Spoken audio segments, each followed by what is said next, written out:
didn't make it live. Oh, man. All right. Let's see what we got here. As soon as Jesse hits record, someone has to yell out "Drow are black people." Oh, hey, Dave. Dave, already done. Nice. And the prophecy has fulfilled itself. Good night, gentlemen.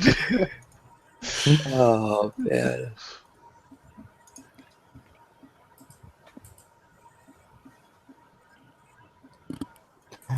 Oh.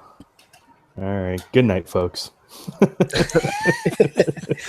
Our work here is done. And we've crossed that line. We're done here. Oh, so I'm it's that pretty kind of a sure. podcast. I'm pretty sure we've crossed that line quite a few times. Oh, absolutely. There was a line.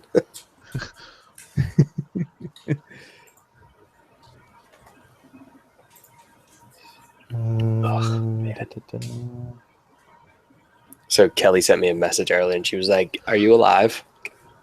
Yeah. Is the dog alive? Yeah. I probably would have told you if I wasn't. Wow.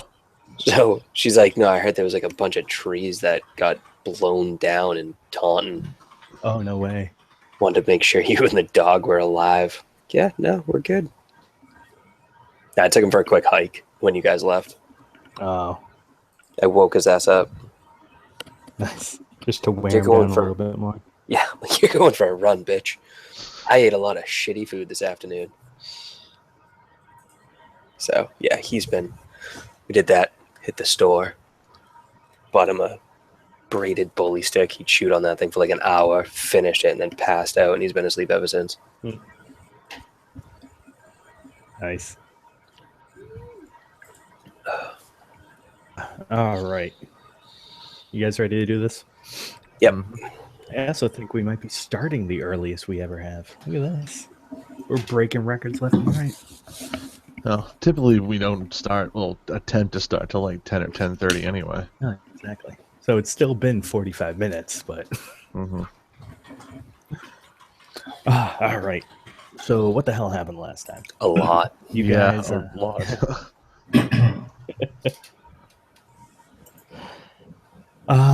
Let's see. You guys... Dorian... for better or for worse, for now or forever, became a god. And you guys traveled to to hell to go take a visit to Tiamat and say hello to the five-headed dragon queen. And so you got there, talked to her for a little bit, tried to convince her to help you guys, gave her the Silver Sun's eye as a possible key replacement. And then Marm talked to her and she flipped the fuck out.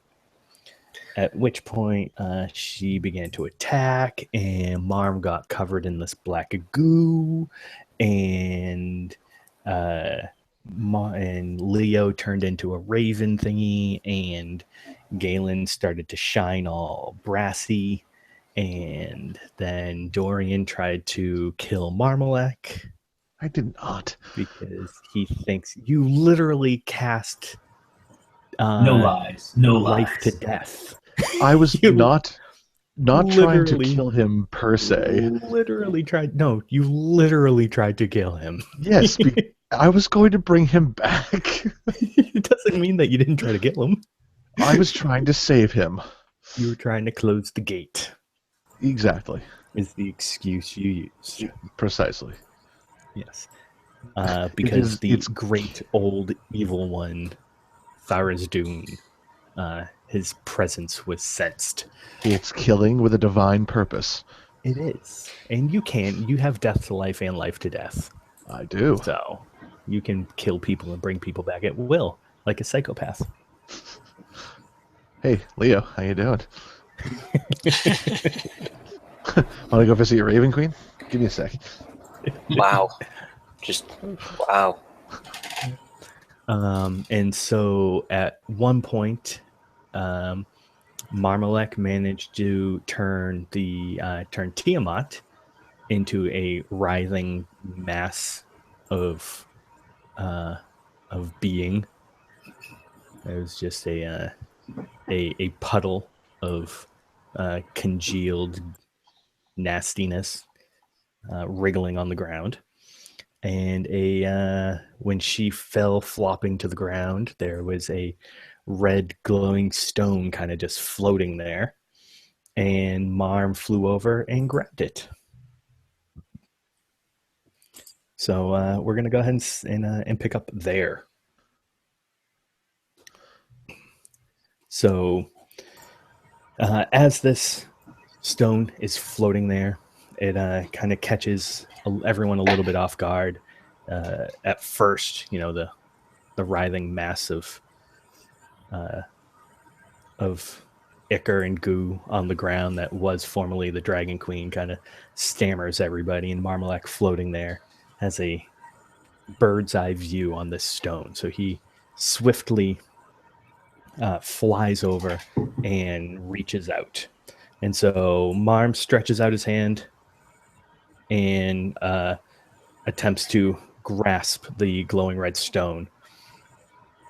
And the one thing that you actually see is, at first you see kind of this tentacle reach out, and then you see kind of the formation of a hand at the tip of the tentacle.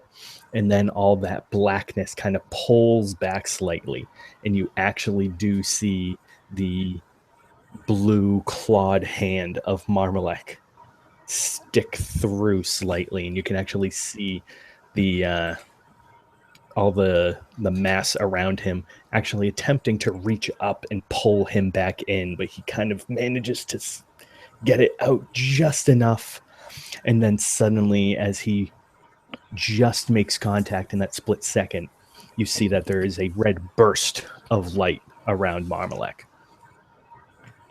And within that redness, you actually do see small flashes of black in and out, and almost orbit around him, almost like embers in a flame, like little pieces of cinder floating around. And they swirl about momentarily before everything kind of compounds and then encloses in, and everything just pulls and shoots directly into the center of Marmalek. And you see now this very small glow of red. And as you see all this black and red float in, beneath all of you, you hear this almost pulsing sound, and it's this deep resonance. And it starts off really soft, and as it begins to gain a little bit of volume, you can just barely make out that it's actually almost faintly the sound of laughter. And as Marm...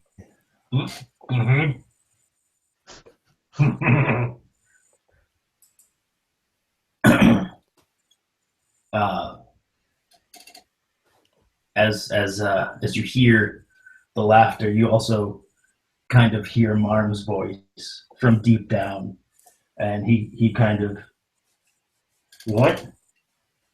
No.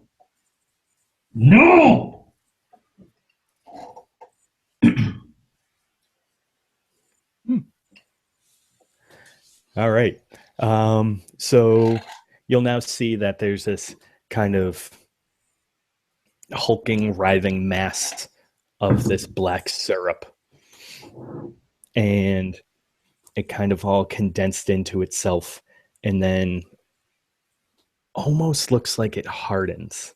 And the entire thing just loses stability and plummets down and crashes onto the floor in actually very impressive speed. There's no like slow descent as it picks up speed. It's almost like it hit terminal velocity at the very beginning and just flies down, slamming into a crater on the ground. And as it hits, you see that it kind of almost wriggles, and there's some waves that kind of fluctuate through it until eventually everything kind of settles down, and the surface almost looks like a flat, smooth, glass-like substance. And almost within, you can actually kind of see, very similar to the eye, actually, to the dragon's eye. So you have this outer surface, and then inside you can see this kind of red and black swirling about, part liquid, part cloud almost. And then within a few moments, and this is actually probably happening mere feet from Dorian, and also probably only about 20 or so feet from Galen. And as you can see this, the whole thing kind of pulls almost, and it loses the red and loses the black, and it all kind of just slowly fades into this cool gray, almost like a coal of sorts. And there this lump sits. Well, Galen backs up because he was going for the stone too. And Marm thing beat him to it. So he takes a couple, all these things are happening, and he, takes a couple of cautious steps back, and then it smashes into the ground, and he kind of turns and doesn't run away, but kind of runs over towards where Dorian is at and goes, what the hell's going on? I mean, were we supposed to kill the dragon? I mean, if Marm is in that thing, are we killing Marm now? Like, what's happening? I believe an old god has just re-entered this world. Through Marm? From the glassy surface. All right, so from the glassy surface, you see out of the darkness and the grayness, a blue light shimmers kind of at a great distance, like a beam of sunlight coming through a cloud. And it grows and it grows until a beam of blue light is illuminating the entire cavern, shining through from the glass-like surface. As it dims, in the beam you see a slender humanoid form, silhouetted. And as it dims, it becomes lit. And as you watch, the light fades completely, and the puddle slowly slips into the stone of the cavern floor. And standing, with his back to the party, appears to be Marmalek. Not as he was before being consumed by tentacles, but as you kind of always imagined how he saw himself. So as you look, you see a tall creature with a wiry frame, and he spins in a reasonably graceful manner, so that this cloak that he's wearing billows out around him. And as he turns, his naked form is exposed momentarily. His formerly gray skin now looks cold and icy. Like looking through the ice of a glacier, where the spiral of scar tissue that had marred his chest and seemed to consume his every waking moment is now smooth and clear of any blemish. The formerly dull horns that he had, the gray horns, now pulse with a white light. And where gray hair once sat, now a torrent of ivory white hair rests. A train can be heard echoing in the background as his presence is trumpeted by the world around him. And as his turn ends, he reaches into his pocket of the robe and pulls out a pair of glasses. Putting on the glasses, he grins knowingly and looks over at Galen and says, "So, did you keep my book safe?" Marm? Is it you? I mean, it kind of looks like you. Well, yeah, it's me. I mean, whoa, who would it be at this point? Out of character, did you give me a book? Right at the beginning of the combat last time, I kicked over my satchel of books and I said, keep them safe. I don't think Galen ever picked them up, so he kind of glances around and he goes, they're over there. I think they're probably fine. I mean, I was a little busy. And Marm kind of looks invertedly for a second. He goes, you know what? I really don't think I need them anymore. But thank you for trying. Wait, you don't need a book? Yeah, I kind of feel like I've transcended them a little bit. What does that mean exactly? Well, it means that anything written in any book, I already know. Well, I guess so. I mean, you were pretty smart already anyway, but I mean, I guess that's probably pretty helpful, right? I mean, I could just ask you anything and you'd know it. Ask me a question. The color's purple. It's actually purple, the color that you're thinking of. Oh, so, damn. Yeah. So, like I said, I don't think I need books anymore. Dorian wants to detect evil in the direction of Marmalek.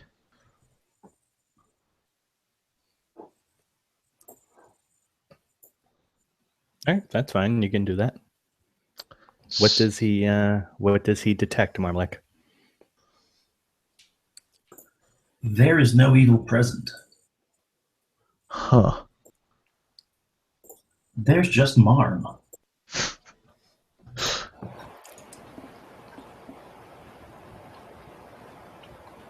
Interesting. So he can sense that Dorian is kind of sizing him up. So he looks over and he goes, I know you've never really trusted me. You've only used me for my knowledge. If you really need a sign that I'm truly not the Dark One, I can bring you to where he is and show you that he's still entrapped. I'd rather not. Any attempt to go and see him might end up inadvertently releasing him. So I'd prefer it if he just stayed where he was, and I'll take your word for it. Fair enough. So, do you want to explain to us what all this was about? Why Tiamat is now that, as he gestures toward the puddle of whatever is on the ground, and what that stone was that you consumed, I guess you could say? Well, I have to say that coming into this, I honestly did not anticipate Tiamat being as aggressive as she was. I came into this in such a way that I was utilizing resources presented to me to attempt to aid our group in righting the balance of the world. And as such, I had flown under the eyes of most. And once we got here, it seemed that Tiamat was the first person to really notice that I had been, working, I don't want to say alongside, because I was doing all of the work. It was really just the potential for power and the ability to right the world was tentatively there. But once we got here, I don't know really what happened. It appears that Tharizdun had harnessed my vocal cords to an extent and was using them in such a way to present himself to Tiamat. Tiamat did not obviously take kindly to the Dark One being present. And from there, well, as you could see, she decided to attack me. And as I said, I utilize the power presented to me to protect myself. and as such, Tiamat fell, and we'll just say I have assumed her power, and some. Well, wait a minute, wait. So if Dorian is a god, does that, and you, I mean, like I helped kill Tiamat, I mean, I don't know if that was the right thing or not, but does that mean that you're also a god too? Well, the word god is such an ambiguous term. I would say that I have power similar to Dorian's, similar to Tiamat's at this point, because they are, in essence, what Tiamat was at her core. But now they belong to me, and I have seen fit to harness them in a more appropriate fashion, less revolving around anger and consumption of smaller, as she would like to say, quote unquote, morsels.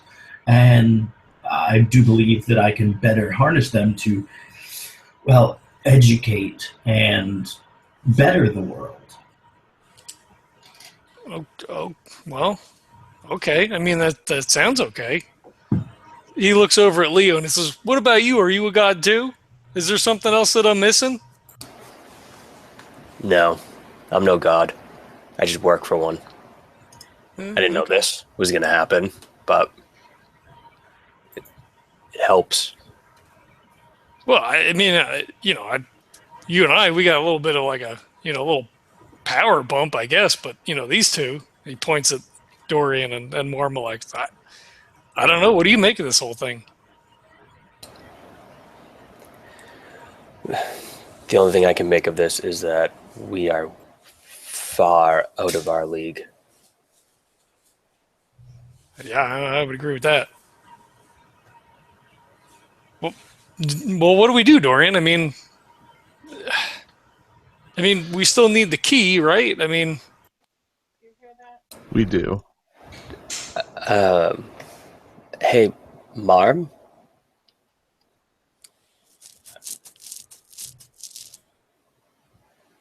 Yes. What? You said that you have all of the powers of Tiamat now? Well, yes, but not quite the same. I have the same potential as Tiamat, but now I have, like I said, readjusted my priorities as you would expect. Oh, that's understandable. You went through a bit of a transformation. Could you make us a new key now for Tiamat's old gate? Well, let me think. I understand the process of creation now. However, I believe I could. Out of character, Jesse. Well, as you learned from Arathis, when one god takes over for another, they do take all of their possessions, so to speak. So it could be within your realm of possibility. Okay. I would like Galen. Can you please bring me over that satchel? Just throw it over. I'll catch it. It's not a big deal. sure, yeah, I'll get it. And once he throws it over to me, I'm going to take out one of the books. Not anything in particular, just a book. And I'm going to hold it, and I'm going to focus my energy on it and try to create a key from it. Kind of imbue my power and my sense of purpose into it. And as such, I'd like to be able to make the book whenever a person picks it up who needs it, I want them to be able to open it and read whatever it is they need to read to get to their goal, an idea or a poem or a blueprint, anything in general. Just whatever they're thinking of, it helps to answer their question. Interesting. So you almost kind of want to imbue like a, I don't necessarily want to say clairvoyance, but yeah, I think that would be possible. We could work out the mechanics later at some point. Okay. Then I would like to attempt to make a key from it. Ooh, very nice. So you're going to first do that. So basically turn it into that item Yes, and then create a key from it. exactly. I like it. All right, go ahead and give me either, let's see, probably would be, anybody know offhand what a cleric is based off of? Is that wisdom? Wisdom. All right, give me either a wisdom or an intelligence check. You couldn't have asked the former cleric of the group. Okay. Where is it? There we are. It's 62. Nice. Yeah. So, what exactly does the process look like? So as you look, this old tattered leather-bound book seems to condense a little bit, almost become a little bit smaller, and as it does, the outer leather binding seems to flake away, and underneath is a new dark black, not so much leather, it almost looks like stone, but it looks like if you touched it, it would be soft. The actual pages, the edges, the pages glisten a little bit, not so much like crystal or gold, but as some kind of metal that you can't really describe. And as it kind of comes into place, Marm brushes off a few of the extra little pieces that are residual, and he looks down at it, and he shifts his glasses on his face, and he opens it up, and he goes, all right, well, looks like I've done this reasonably accurately, and closing the book with a clap, I think we should be good here. So that's it? Like, you just make a key just like that? Maybe. Only one way to really find out.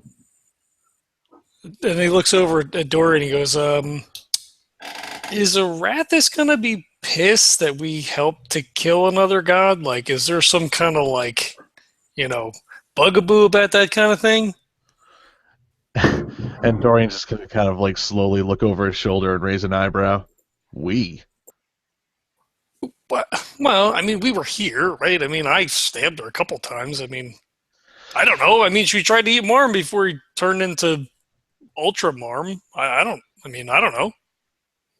Despite what transpired here, neither you nor Leo are responsible for what happened to Tiamat. No god would hold this against you.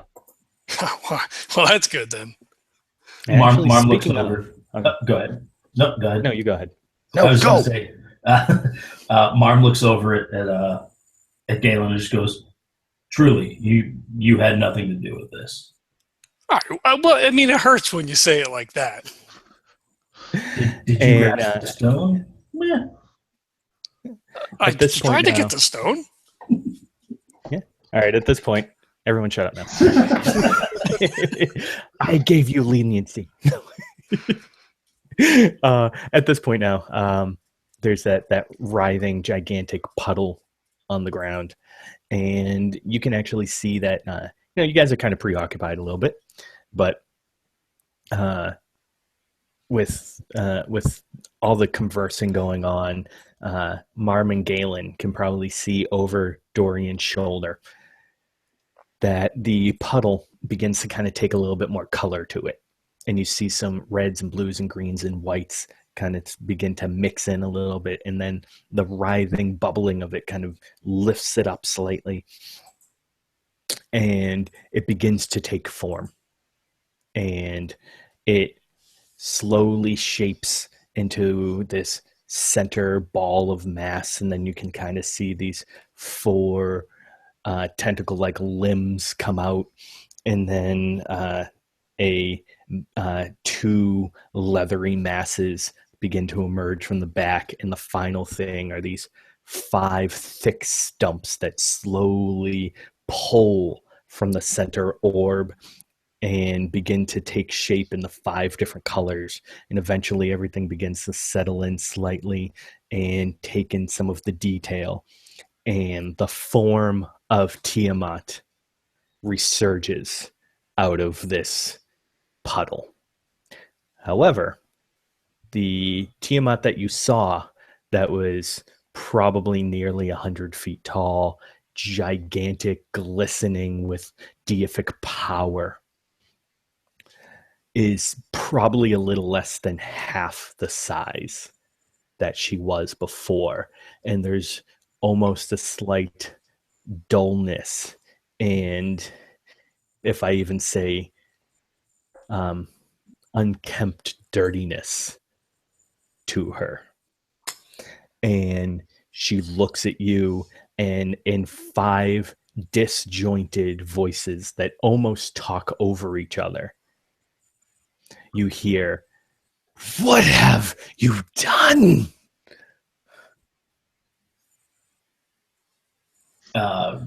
Marm is going to look down with a look of, I don't want to say pity, but with some empathy, and say, "Tiamat,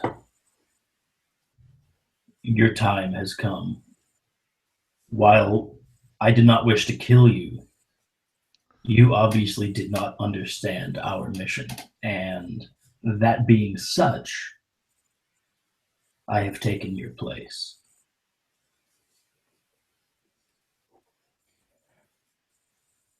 But I am a god. Were a god. You can't. Can and did. And she will pounce forward with a few steps and attempt to snap at Dorian. Although it's almost as if she hits the invisible boundary around him, as her form cannot even penetrate your presence. Huh. And I'm going to look down at her and speak actually kindly, with a kind tone to my voice, at least, hopefully. Like, "Tiamat, please. Something has already happened to you, and you are not as you were before. If you were unable to do anything about it when it occurred, there is little you would be able to do now. So please, rest, and we will see how things play out." And she, at this point, now skulks back almost in, you can see the anger still resides, but there's now almost a fear in her eyes, all 10 of them. And she, at this point now, stretches out with her withered wings and bursts herself heftily into the air, now flying directly up.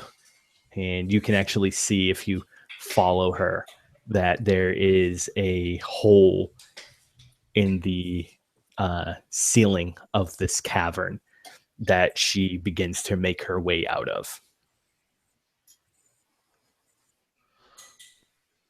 Well,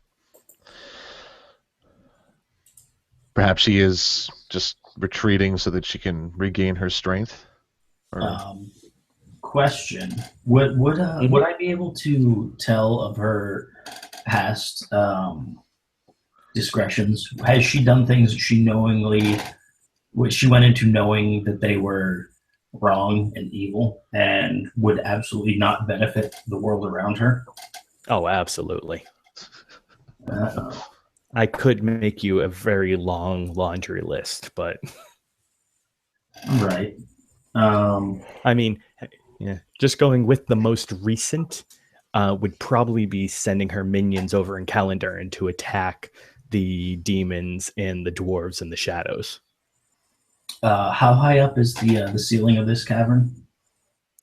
It's incredibly tall, incredibly high. As I said before, Leo, at least in his normal form, would have a very difficult time even firing an arrow that high. So we're talking at least a few hundred feet. However, she is a rather lumbersome and at this point almost looks slightly clumsy flyer. So she is not making her getaway with any type of haste. So as you watch her fly, using the term loosely, towards the hole in the sky, Marm gestures with one hand, and the hole, you see the rock around the edges kind of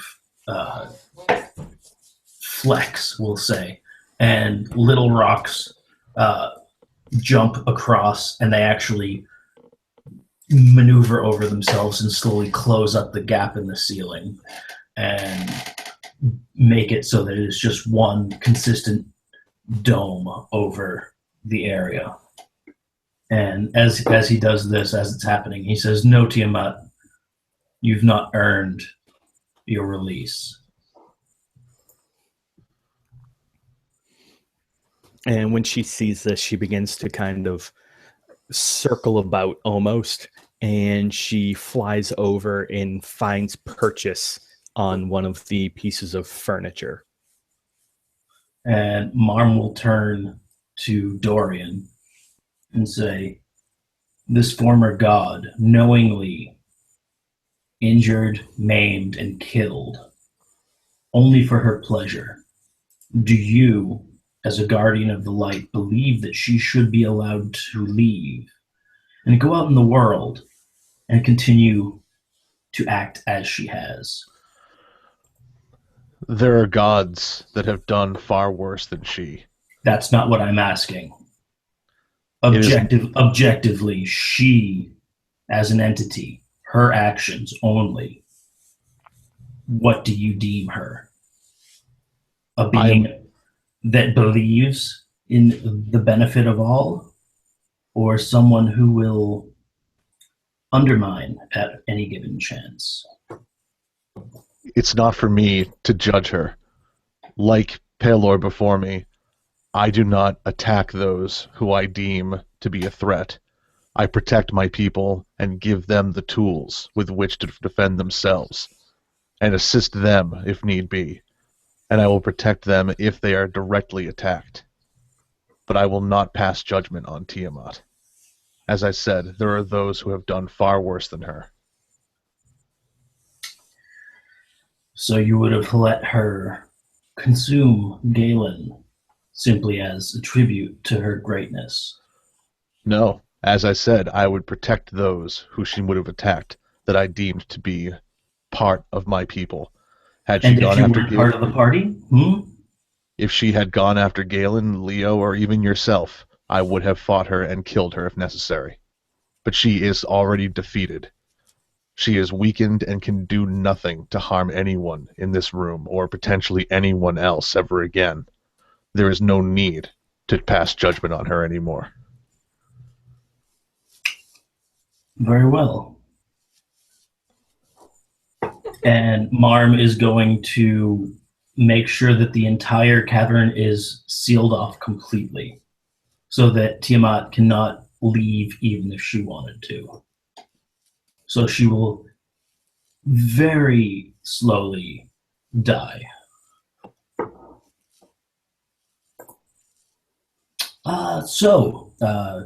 Dorian, where to next? Well, we came here to find a new key. A new key has potentially been formed. So then, we should complete the mission we started so long ago. All right, let us go to the portal. All right. I'm going to turn to Galen and Leo. and gesture for them to come closer so I can teleport them out of there. Yeah. Real quick, while they're having their whole conversation, is it physically or psychically possible for me to be having a conversation with the Raven Queen?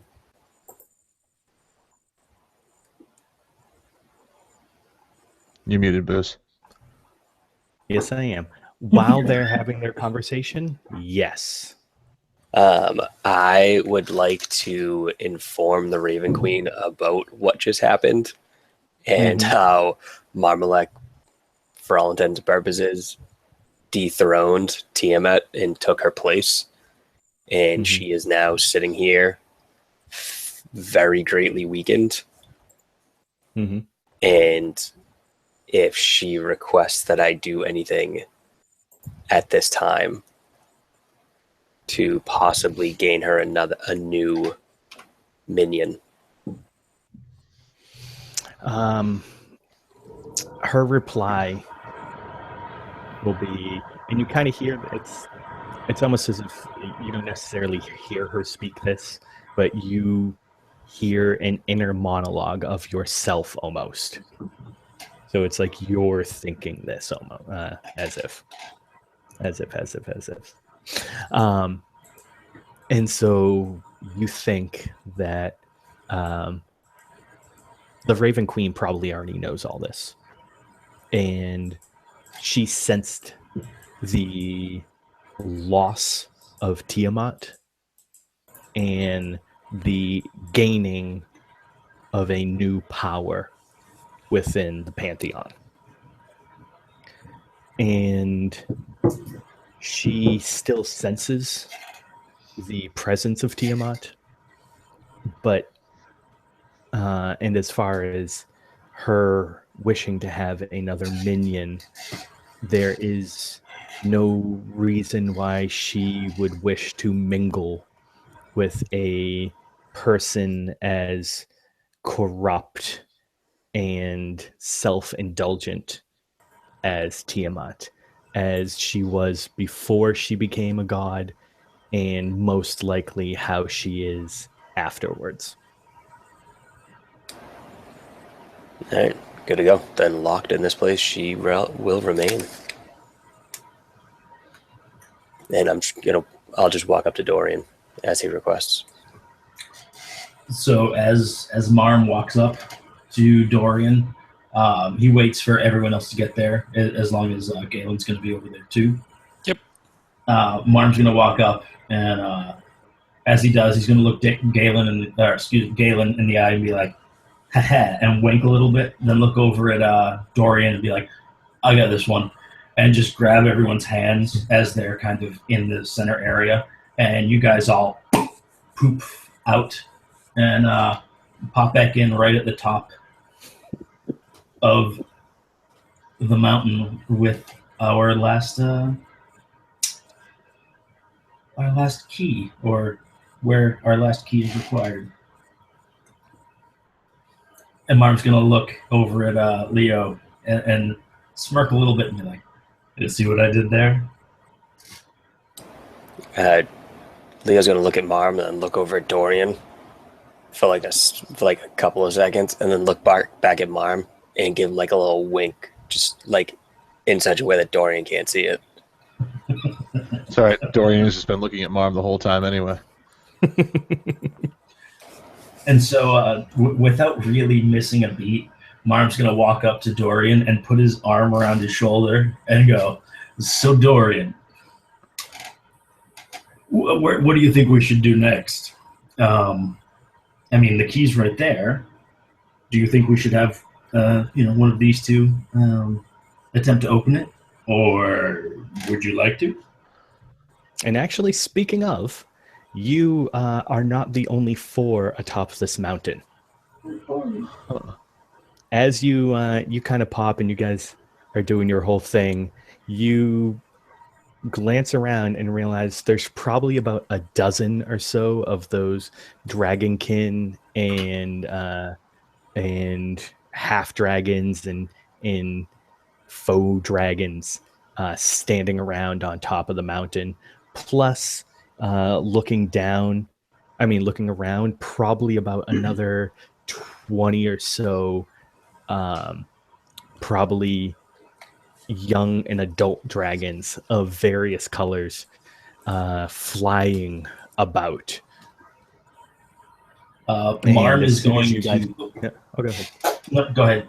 Sorry. Yeah, I was just going to say that as you kind of pop into existence and you're looking around, you now see all of them kind of looking at each other and readying weapons. And you see that the flying dragons are very unsuredly but quickly flying into a gathered formation. Marm wants to immediately increase his size to 10 times what he was before.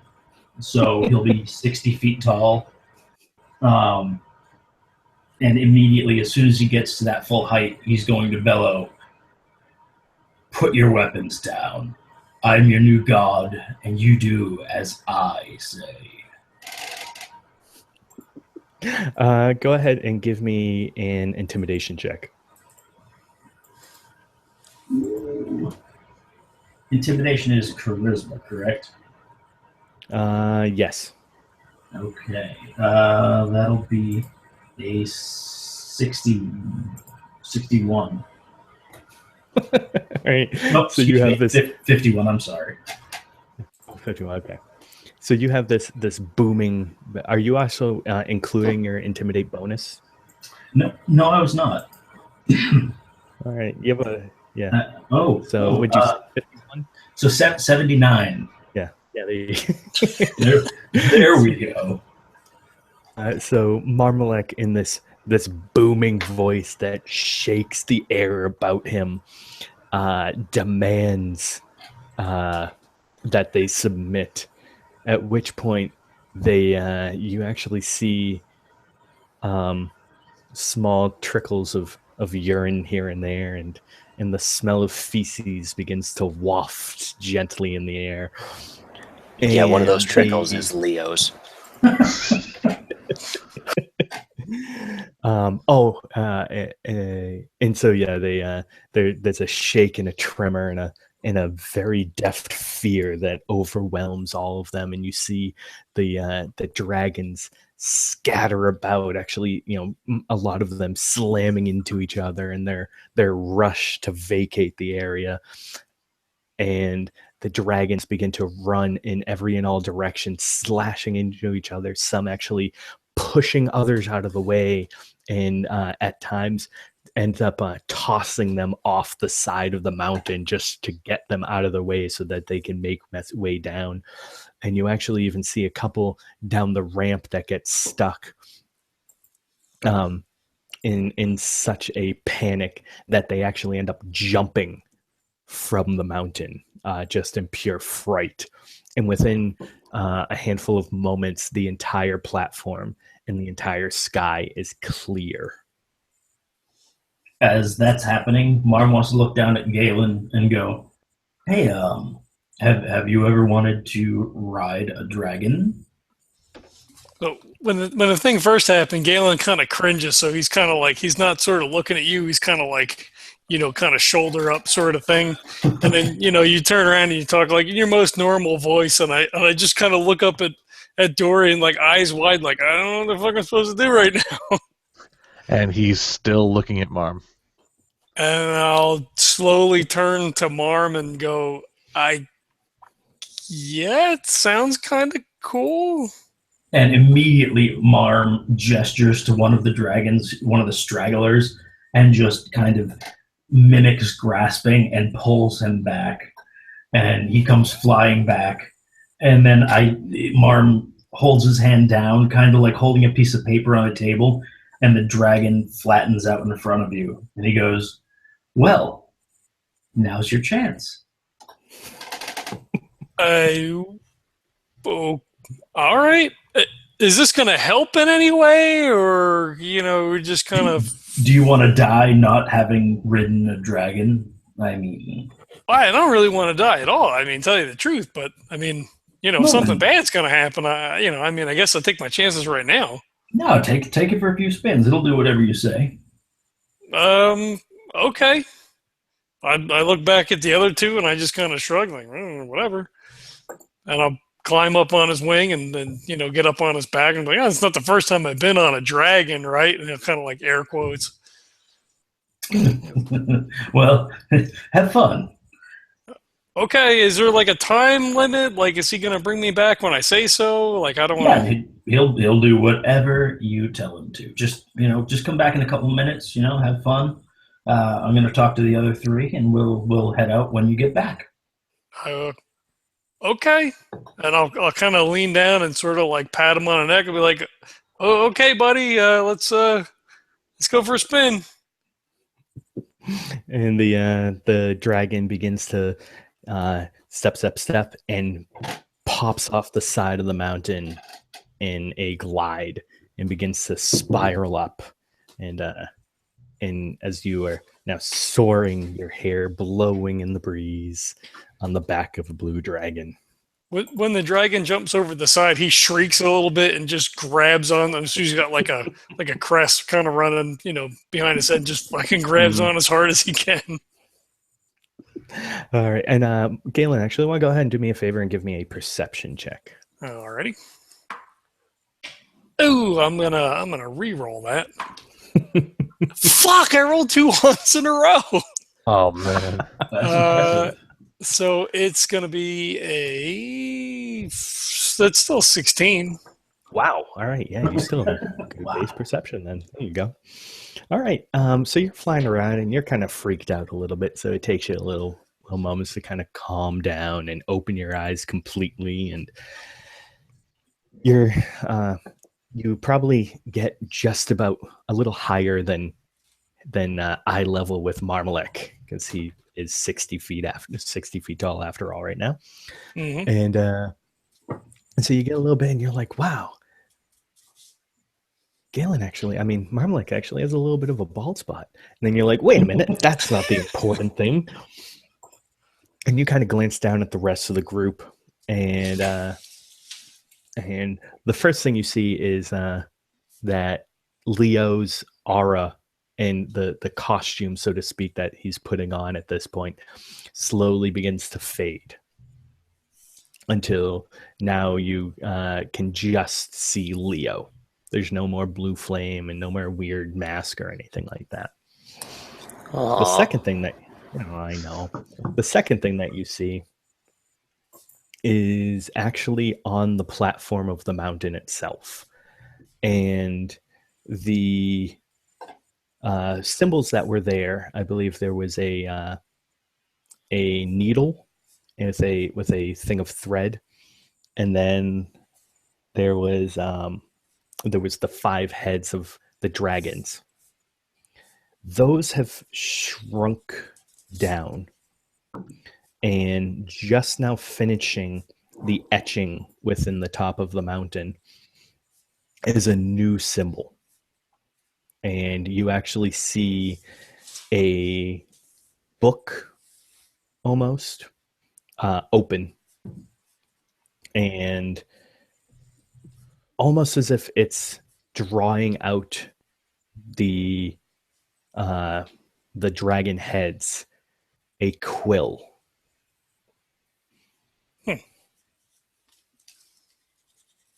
Okay. Right. And so Galen right now is flying about on the back of a dragon, probably having possibly the time of his life, other than the time that he shagged the mayor's wife and her best friend at the same time. So we wound up in jail. Exactly. And all right, so we'll go back to Marm and Dorian and Leo. So as soon as Dorian takes off past him, Marm wants to start to return to his normal size. And once he gets down to a reasonable level, he'll look at the other two and go, well, what do you think is the next step? Once he gets back, we need to unlock this gate, obviously. But from there, where should we go? Well, As far as unlocking the gate, to answer your initial question, I believe that either Leo or Galen should be the ones to unlock it. The mission, although given by the gods, was assigned to mortals and should be completed by them. As for where we go from here, I assume the two of them will return home, and you and I should find some other place where we can go. I have some ideas. I imagine you do.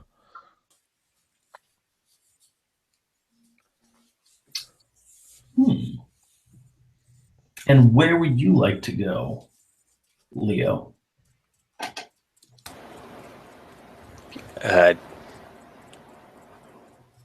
Where do you want me to go? No. See, that's what I want to know of you. I don't want you to go anywhere than where you want to be.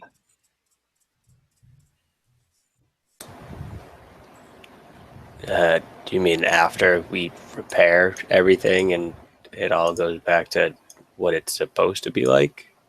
Yes. I have to assume that there's some place you feel you can prosper, or become knowledgeable in things you've never dabbled in. Yeah, is there anything that you would like to learn or experience? Well, if you had asked me a couple weeks ago, I probably would have said a little forest on the edge of a silver lake to live out my days in peace and quiet and away from all the craziness. But after everything this sword has taught me, I should probably go back to the Raven Queen and learn how to be an actual cleric of her, and actually know the answers to the questions that people will ask me when they find out that the gods have returned. Well, you're in luck. When we're done here, I do have some ideas. So just we'll discuss it further once we've completed everything we're going to do, and we'll see where it fits into your plan.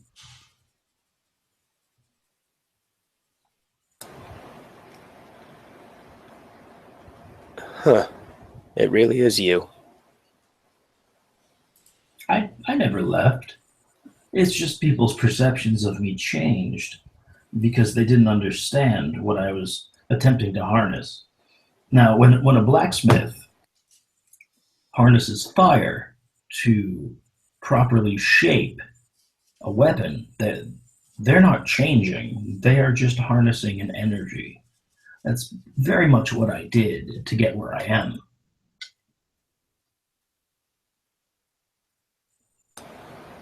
Okay, then. Good to know.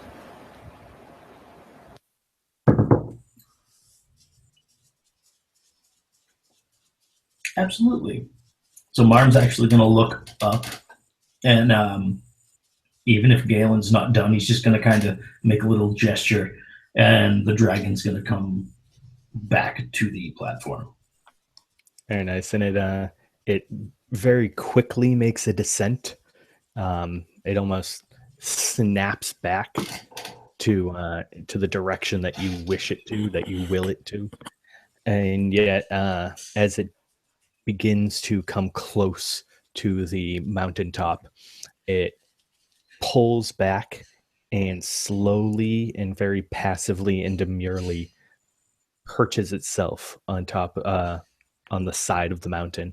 And as it kind of gently places itself down, it almost crawls a few steps to get away from the edge, and then lays down onto the ground.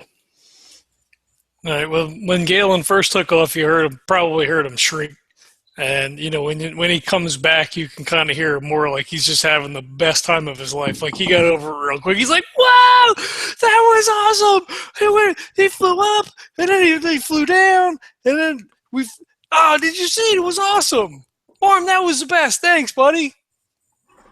Oh, anything for you. I mean, You've been by my side and you've never questioned my loyalty. I truly appreciate it. But you got a little hairy at the end there. But I mean, this was really cool. Fair enough. I'll give you that. It did get a little bit confusing. To say the least. And he kind of scrambles down the side of the dragon, and he kind of goes up to where his, big, enormous head is compared to Gale, and kind of like pats him, sort of like, like under the jaw, like he would a horse. And he's like, "Thanks a lot, buddy. It was a lot of fun. Don't get killed or anything." And Marm looks at the dragon, kind of gestures, kind of like a "get out of here," and telepathically he says to him, "Tell everyone I'm new, and I won't put up with what she did." And the dragon scuffles and very hurriedly throws itself off the side of the mountain. And then you kind of see it dip down below the ridge and then quickly burst back up and begin to fly off into the distance. So, Galen kind of shakes himself out and everything, and he's like looking around. He's like, "Hey, there was a symbol up there before of like quills or something or whatever, but like the book is the new symbol. So I mean, the key works for sure, right? It's got to work because when I was flying around, I looked down and there was a symbol there before, but then it started to change. It looks like a book now. It's like Right. Marm's the real deal."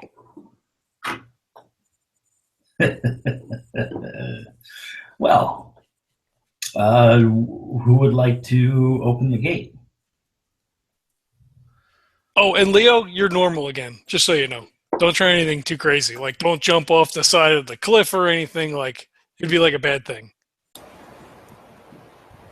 Why would I jump off the side of the cliff? Well, I don't know. Like, we got all powered up, and the gods, and everything's all crazy. And I mean, unless you want to go see the Raven Queen, I mean, I guess you could jump off. I mean, you'd see her real quick, probably. And Leo, you actually notice that Galen has lost his bronze glow as well. Okay. Yeah, I can see that now. You're not glowing anymore either. Just to give you a heads up. Ah, damn it! I guess that stands to reason. It was really cool, though. Yeah, I agree. Hopefully it happens again sometime.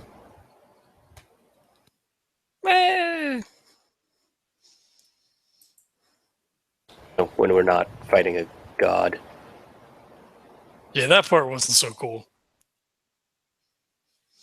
Well, I mean, we had two gods on our side, right? I mean, like, you put us together, it's like 3-on-1. I'd say like 2.2 on 1. Well, So, do you want to open this one, or do you want me to? I got to ride the dragon. That was super cool. I mean, if you want to open up the gate, that's cool. All right. Yeah, that seems fair. I'm gonna walk over to Mar and be like, so how do we open this gate since it's yours? No, the same as any of the other ones. You can touch the symbol to the surface of the gate. And I'm gonna take the book from whoever has it because I forget who ended up with it, and I'm just gonna walk to the middle of the pillar and just put it down on the ground, right in the middle. All right, and as before, the subtle glow emanates from where the book touches the mountain, and the glow spreads throughout, and following that, as a tidal wave, the surface turns from rock to nebulous space, and while at the same time a ramp creates itself from the edge following the spiral up the side of the mountain, and it in turn continues the spiral until it touches the orb, at which point it turns itself around, almost cradling the orb in place.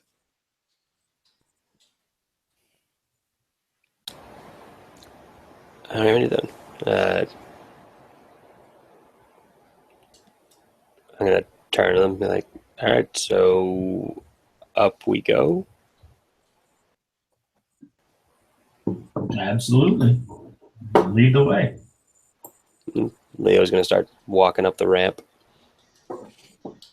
kind of looking right. behind him nervously a lot while he's doing it.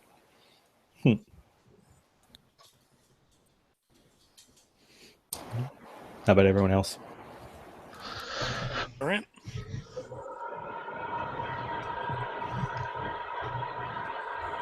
How about Galen? Yep, going up. Am I muted? Nope, I just didn't hear you. Okay. Dorian? Dorian's actually gonna, well, still looking at Marm. Marm, this is for them to finish. Absolutely. But this is, I guess, my lock, my portal, so I'll see them off. You need to see them off from the other side. I'll see them off from wherever. I mean, I like to know where my friends are. But I'll let them go. And Dorian's gonna nod. Thank you. And Dorian will remain there. Galen doesn't notice at first. You know, they're just going up the thing, and he's probably just chit-chatting with Leo, and I guess Marm's following behind. And then, after a couple of minutes, he'll kind of turn around and be like, what the hell is Dorian doing all the way down there? And as you say that, Marm's going to lean in and say, if you ever need anything, obviously, just think to yourself, I need to know this. And think Marm would know that, and I'll help. Wherever you are.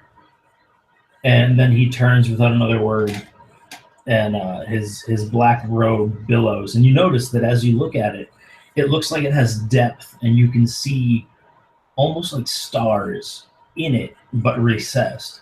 And as he walks away, he kind of fades in and out of what you can actually perceive a little bit. And goes back down towards Dorian. He just stops and crosses his arm. He's like, what the hell is that supposed to mean? What are you guys doing? And as he yells that, Marm, in Galen's head, he goes, like I said, just let me know if you need anything. Shit. Warn me if you're going to do that.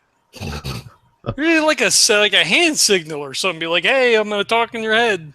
And Marm throws his thumb up and goes, all right, in his head. All right, next time I will. Oh, man. So, Leo, what?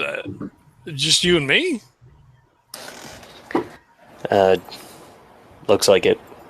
Dorian said something about mortals need to do this quest or something. So we're the only two left. I guess that's true. Well, that sucks, though. I mean, Dorian didn't even say goodbye. He starts waving down the ramp at Dorian. First one hand and then like the other hand. But knowing him, this isn't going to be the last time we see him. Well, I mean, it still would have been nice to say, like, hey, I'm not coming, have a good life. It's been a lot of fun, I mean, shit. And inside of Galen's head, you're going to hear Dorian's voice. I can still hear you, God damn it. Can you guys all do this? He looks at Leo, and he stares at him real hard. What? All right. Well, that's good then. So he thinks back to Dorian. He says, well, I appreciate you guys. I mean, like, this has been, I don't want to say it's been fun. It's been crazy. I mean, like, we fixed the world and everything. That's pretty crazy. I don't know.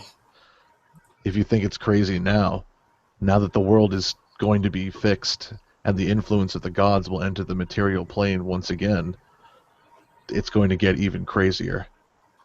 Is that good or bad? Like good in a crazy way? Like, hey, everything's cool. And you'll hear Dorian chuckle a little bit. It's all in what you make of it, my friend. Well, so what happens when we go through the portal? That's for you to find out, but rest assured, we'll be watching over you. He nods down to him and he just, says thank you. Oh, and one more thing. And you'll see Dorian point, but he's not changing his location, but you still hear him in his head. Keep that with you. He looks at Leo. No. On your hand. Oh, and he looks up and says, oh, yeah. And he kind of gives him the thumbs up. And Dorian will nod.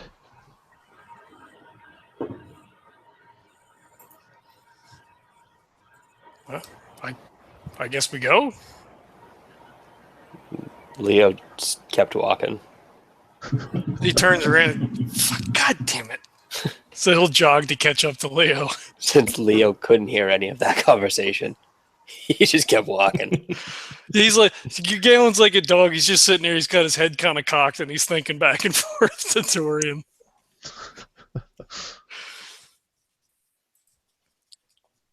All right, so like 1, 2, 3, go, or what do we do? Yeah. I'm just gonna walk right up to the gate, right up to the orb, and like holding the book. All right. Oh, go ahead. What happens? It begins to emit a soft glow. Why don't you go first? That way, we make sure that it doesn't lock behind me and you can't get through. Should we go through together? No. Oh, you're not going to hold hands again? No. Not at all. Well, okay. He kind of looks at Leo, kind of gives him the stink eye a little bit, and he reaches out like with his hand to touch the orb. See you on the other side. And Leo walks through with him. You just your dick.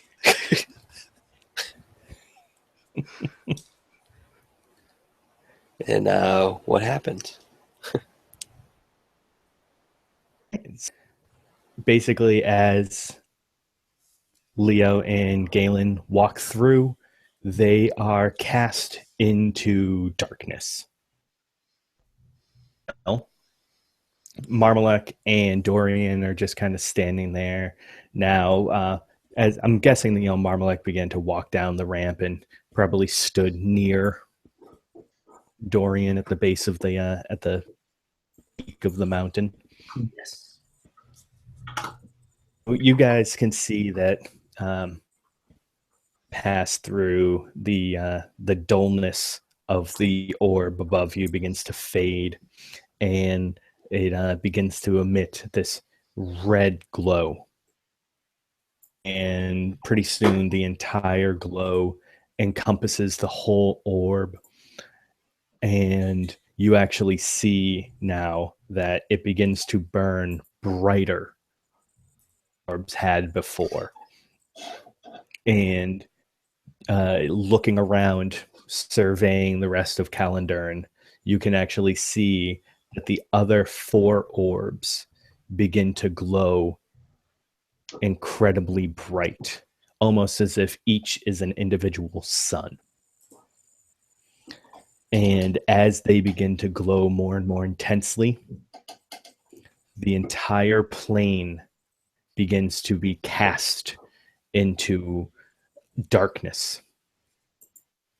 And everything around you slowly begins to fade into a night sky until the only thing left are these 5 glowing orbs that are now glowing so brightly that the color disappears, and it's almost as if there are now 5 suns circling around each other until eventually even they are encompassed in the sky, and each one becomes a star, and everything just kind of fades away.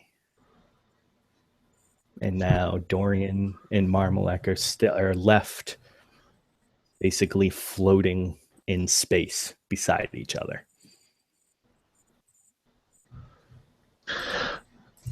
So, where will you go from here? You said you had plans. Oh, yes. I actually plan on returning to the material plane.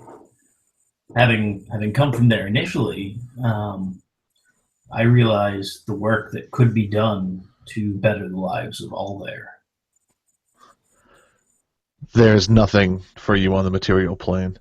That is one place where no deity should walk freely. We'll have to agree to disagree on that one.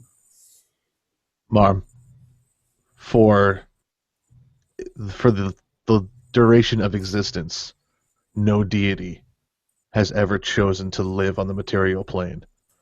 To do so would invite unspeakable chaos.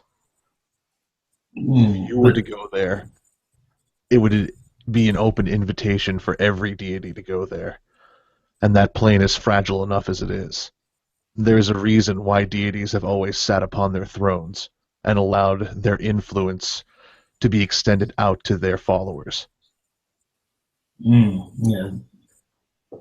Well, I'll disguise myself at first, at least. But there's much work that needs to be done there. Obviously, the methods that have been in place from the deities of past obviously haven't worked, because we've had so many issues that we ourselves have really had to correct to, well, we'll just say there are better ways to do things. And one of them is to educate all of civilization, from the lowest to the highest. And that is what I plan to do. Well, I can't stop you from doing what it is that you choose, but just consider this my sound advice to you, who was someone who often gave me advice through the knowledge that they possessed, that should you decide to go too far, you may have the entire pantheon of gods coming after you. So I suggest you tread carefully, because I may end up being among them someday. I hear your threat, and just recognize that if I treat the people as they deserve to be treated, my power will grow exponentially, and you will fade into obscurity. So all I have to say is, treat them as you will. I came from them, and I understand their potential. So I will see you when I see you, Dorian. It has been a pleasure, and if you need me, you know how to find me. My faith, not only in the people of the material plane, but in the light itself, has never wavered, and it will serve them as it has served me. And same to you. I do appreciate your unwavering ideology and blind faith. I'll go back to knowing.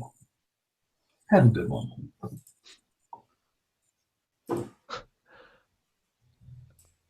Dorian is just going to shake his head. I would have wished that we could have parted better than this. But, as you said, we will agree to disagree. And as he's saying that, Dorian is going to glow slightly, and there's going to be almost like a snapping flash of light, and he'll be gone.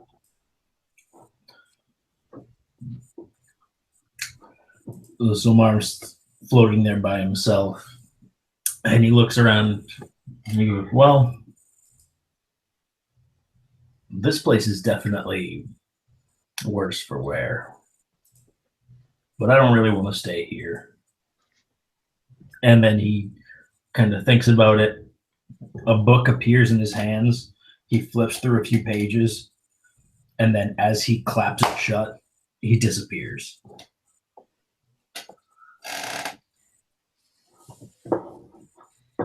Very nice. I don't think I could have done that any better. Aw. Yeah, well, guys, that's it. What? Not even gonna find out what happened to Leo and Galen. We will eventually. You mean when we don't play Rogue Trader, we'll just start a new campaign? I mean, what? Yeah, someone tell Neil that we're not playing Road Trader anymore. Damn it. I'll just roll up a new character and we'll just play with Galen and Leo. Oh, there you go. We'll go from there on a murderous rampage to shoot as many children as possible. Oh. No, that was really good, guys. Good job. I thank you. And actually, you know what? I will. You guys have fun for about 30 seconds, and I will be right back. Cool, cool. Okay. I just finished 20 ounces of water. Ah, fun. I know that feeling. So that was weird. Yeah, very. I've never played a deity before. Yeah, no, I was not anticipating. I was anticipating dying this session. I honestly figured that like we would definitely come to blows, but I'm like, this is actually going quite smoothly right now. Yeah, I wasn't sure if you actually turned evil or, if it, I was waiting for the shoe to drop the whole time. Well, I mean, I guess at this point we can talk about it. Yeah. So Well, let's wait for Boost to get back Yeah, before we do that. That way we can assure we're not spoiling anything for the future. that's true. Weird stuff could still abound. And knowing Boost, weird stuff will always abound. But yes, I honestly was not anticipating things to go as smoothly as they did after that initial description of what happened, based on how we left it last session with Dorian saying, you're gonna die. It's like, uh-oh, this is gonna get weird. Wait, are you getting Dorian confused with Rodash? No, you left it pretty much. You were already attacking the thing around me, but you didn't understand the difference at the same time. Right, yeah.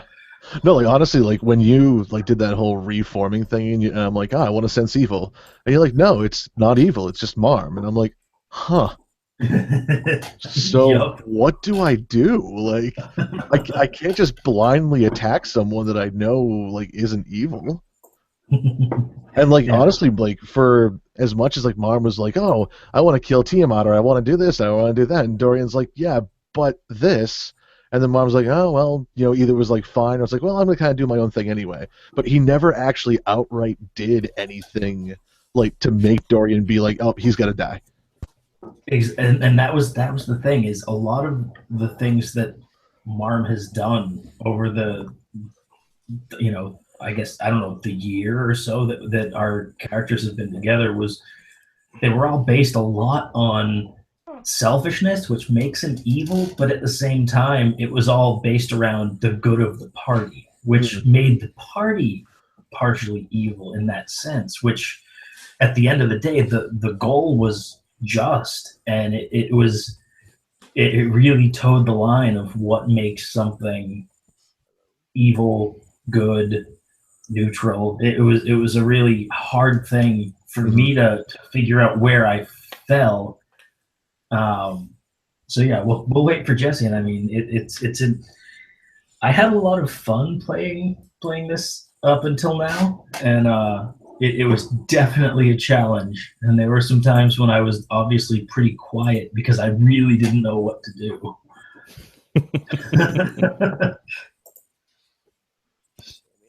I think that is I knew that was going to be an issue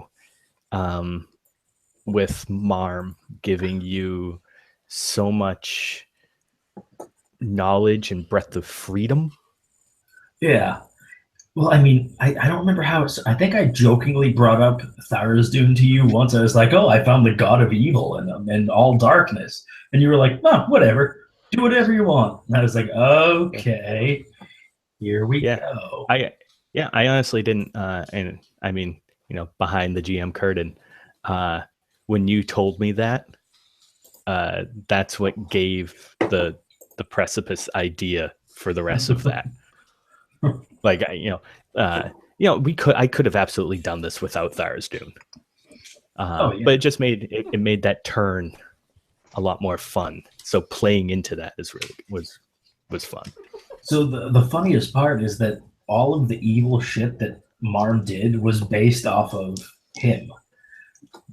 So it was like all of the like random killings and sacrifices and just being a general, I mean, sarcastic asshole, that was Marm. But outright just like dickbag was generally focused on Tharizdun and doing stuff. So it was definitely, especially around the last 5 to 10 sessions, was definitely an interesting. I could sense everyone knowing that Marm was like towing a line of evil. It definitely made things a little bit more fun. That's kind of one of the things I don't like about the alignment system, is that it's difficult to really. I think the lines of good and evil and lawful and chaotic are different for every person. Mm-hmm. So it's difficult, like, for the DM to sit down and be like, these are my guidelines. It's kind of putting a lot on the players. So that's why, when you were like neutral evil and stuff like that, I'm like, it doesn't, Yeah. Personally, like, I never saw Marm as evil. If anything, I saw him as like true neutral, because he really cared nothing for law, and yet he cared nothing about destroying law or playing with the chaotic nature of things. And he also neither wanted to save people's lives nor take them. He did it in not indiscriminately, and kind of just went along and did whatever was good at the moment. Just kind of ended up with the shit end of the stick, everyone discriminating against him as being a blue demon. And in the first 10 episodes or 10 sessions, and I was like, well, that's where we're going to go with it. He's going to be pissed off at the world because he's been stuck in a library for hundreds of years, and this is his first real experience with people. Yeah. I'm just happy that it went the way it did, and it didn't go with we're going to destroy everything. So now Marm is the big bad guy, and he has the power of friggin' Tiamat, and he's trying to kill everything.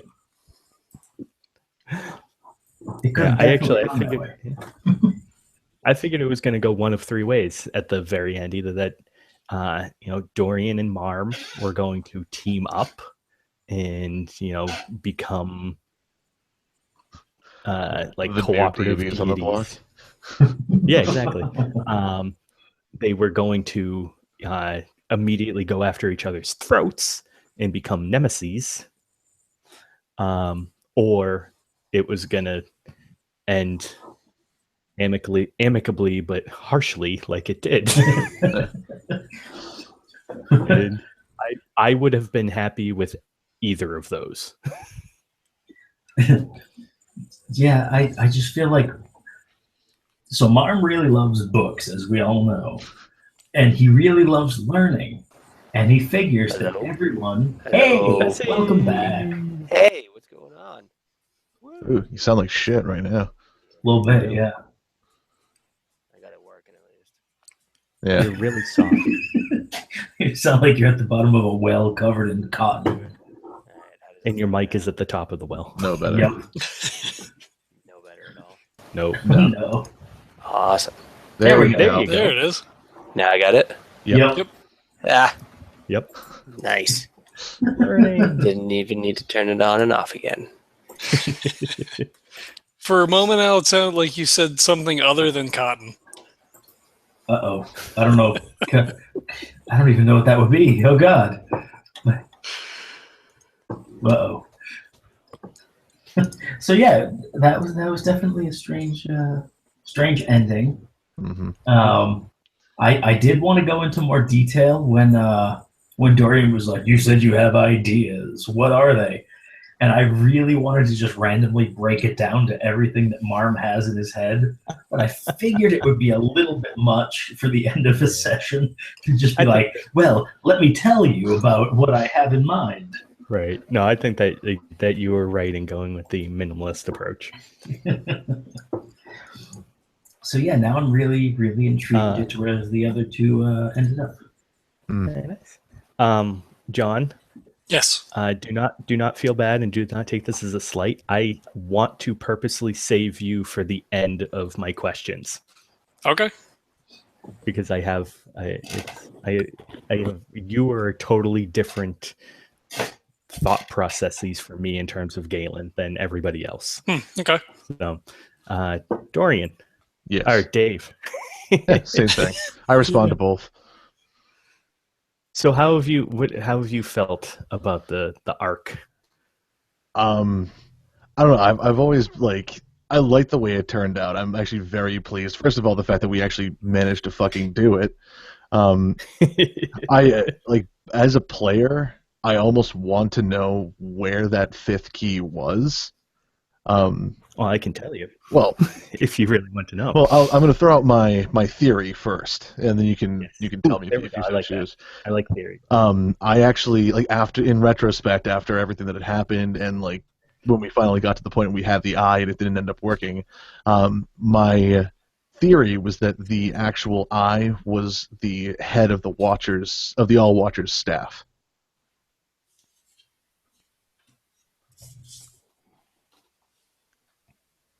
Anybody else have an idea? Theories?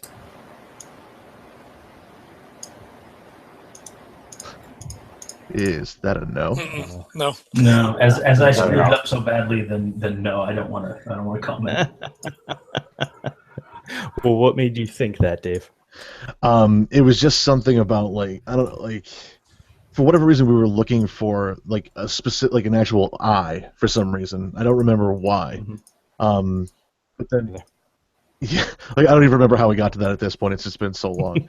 But for whatever reason, the All Watcher, someone who actually again, the word is in the name, watches people, Mm-hmm. oversees them, for lack of a better way of putting it. And the way that the All Watcher was getting kind of apprehensive when we started talking about wanting the key and everything, he was almost defensive. And I don't know, there was something that was said. I don't remember if it was clutching his staff or something like that. But there was something about it, and it actually made me think that for as much as the kobolds are worshiping or protecting the Silver Sun, part of me also thought that maybe it was also kind of a way of also keeping him imprisoned. Mm-hmm.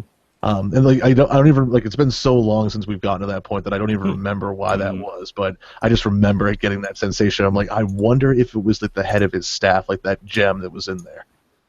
Yeah, well, it makes sense too. I see where especially with him being a silver dragon and ice based, and then the All Watcher appeared to have been fire based. Mm-hmm. So I could see how it could kind of look like he was holding him in place. Yeah. This is one of those things. It happens to DMs all the time, where you say something that you think is just kind of an offhand comment. Oh, okay. And players grasp on. It's happened to me so many times. Oh, I believe it. And so yeah, that's just one of those things. But so no, good guess. Okay, but no. But not right. Okay. So, but yeah, so when you guys were talking about all the quatrains, you had all of it almost right.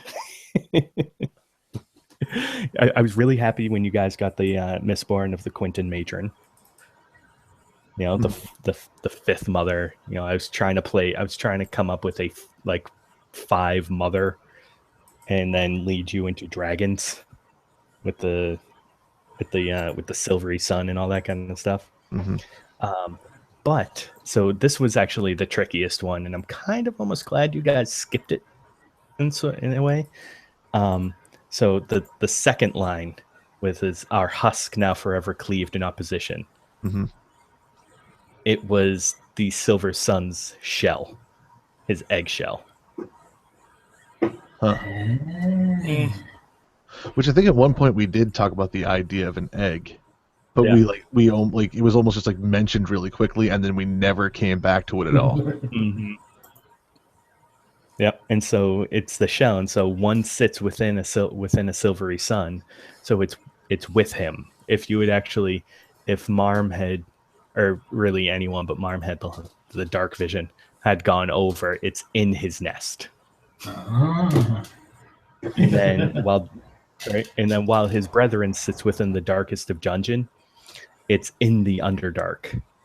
And there is while there's the good kobolds that are in Ix and Myrick, there's a second clan of kobolds within the Underdark that hold the other half of the shell. Huh. Wow. Okay. Yeah. We weren't going there at all. We not even close. Right. And the key to that one is that the reason I made it two halves of a key is because everything else is one weapon when it transforms. There's the bow, there's the cudgel, there's the knife, the dagger. This is a pair of gauntlets. So I thought it was weird. Yeah. So I was like, well, I think it's kind of weird if a pair, I know it's still magic, but it would be weird if a pair of gauntlets comes from a single item. So I wanted to try to figure out how to make it 2 items. And I thought that a shell cracked in half. Interesting. Yeah. You guys made your own key. Indeed. But yeah, but other than that though, like I mentioned this to you. I don't think I mentioned it to anyone else. Like, because when the whole thing with Arathis happened and like Dorian became like his avatar self, I'm sitting there and I'm wondering, I'm like, how is it that the boost is letting me get away with essentially becoming a god, and like everyone else is just kind of going to be like there? I'm like, this doesn't add up. Like it kind of like just made me like wonder what the hell was going on. And then when everything started to unfold, I'm like, oh, this totally makes sense now. Everyone's got some little thing going on. Like I honestly never expected it to unfold that way. I felt more along the lines of like, if anything was going to happen, like it would not have been on that scale. And like I'm happy and also very impressed that you let it go to that point, and that you also kept it as controlled as you did while still getting it there.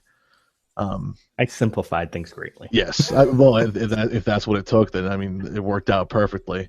But yeah, no, I'm very happy with the way that thing turned out, and I think we've had so many chapters that have just kind of been like, either it's been like total party wipes, or like half the party is like, we've got one person dead and another person has lost a limb or something like that. It's always been such like a bittersweet ending to the chapter to finally have one where, for the most part, everything went correctly. And like, even if it wasn't the way we all expected it was going to go, like it was like a very cool ending to finally have one where it's like, all right, shit's finally good with the world. So yeah, like, so that's a. Go ahead. No, even in campaigns where we've finished, which honestly hasn't happened much. No, not really.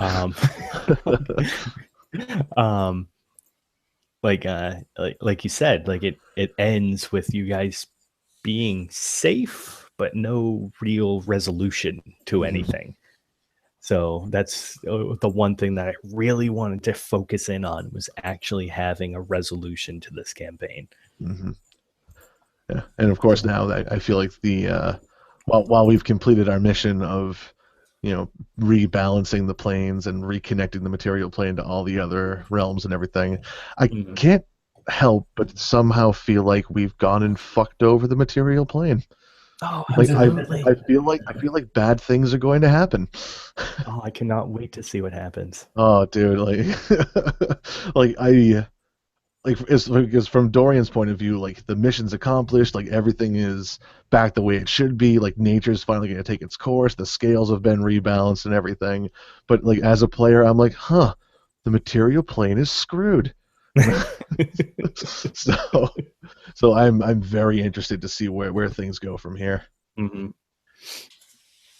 And I'll tell you, as soon as you told me who Agnum was, because I don't actually think that we talked about that until like halfway through the campaign. I had mentioned it to you a long time ago, like when I first came up with the concept of the idea. Did you? Yeah, but what I did is when I first started developing Agnem, like I wanted him to be like almost like several steps removed from Dorian, but like Mhm. still close enough that over the progression of time he'd be able to get back to that point. And like for you guys, I don't even know if I told like any of the three of you, but the original intention that I had for like I mean every time I create a player, like I have the basic idea and then I have like a projected idea of where he wants to go, and it never ever seems to work out that way, which I love. But like That's it. yeah, like the original idea was that Agnem was going to have like completely not know who he was. Like he would remember the mission, why he was there, and would have like a basic understanding of what he could do.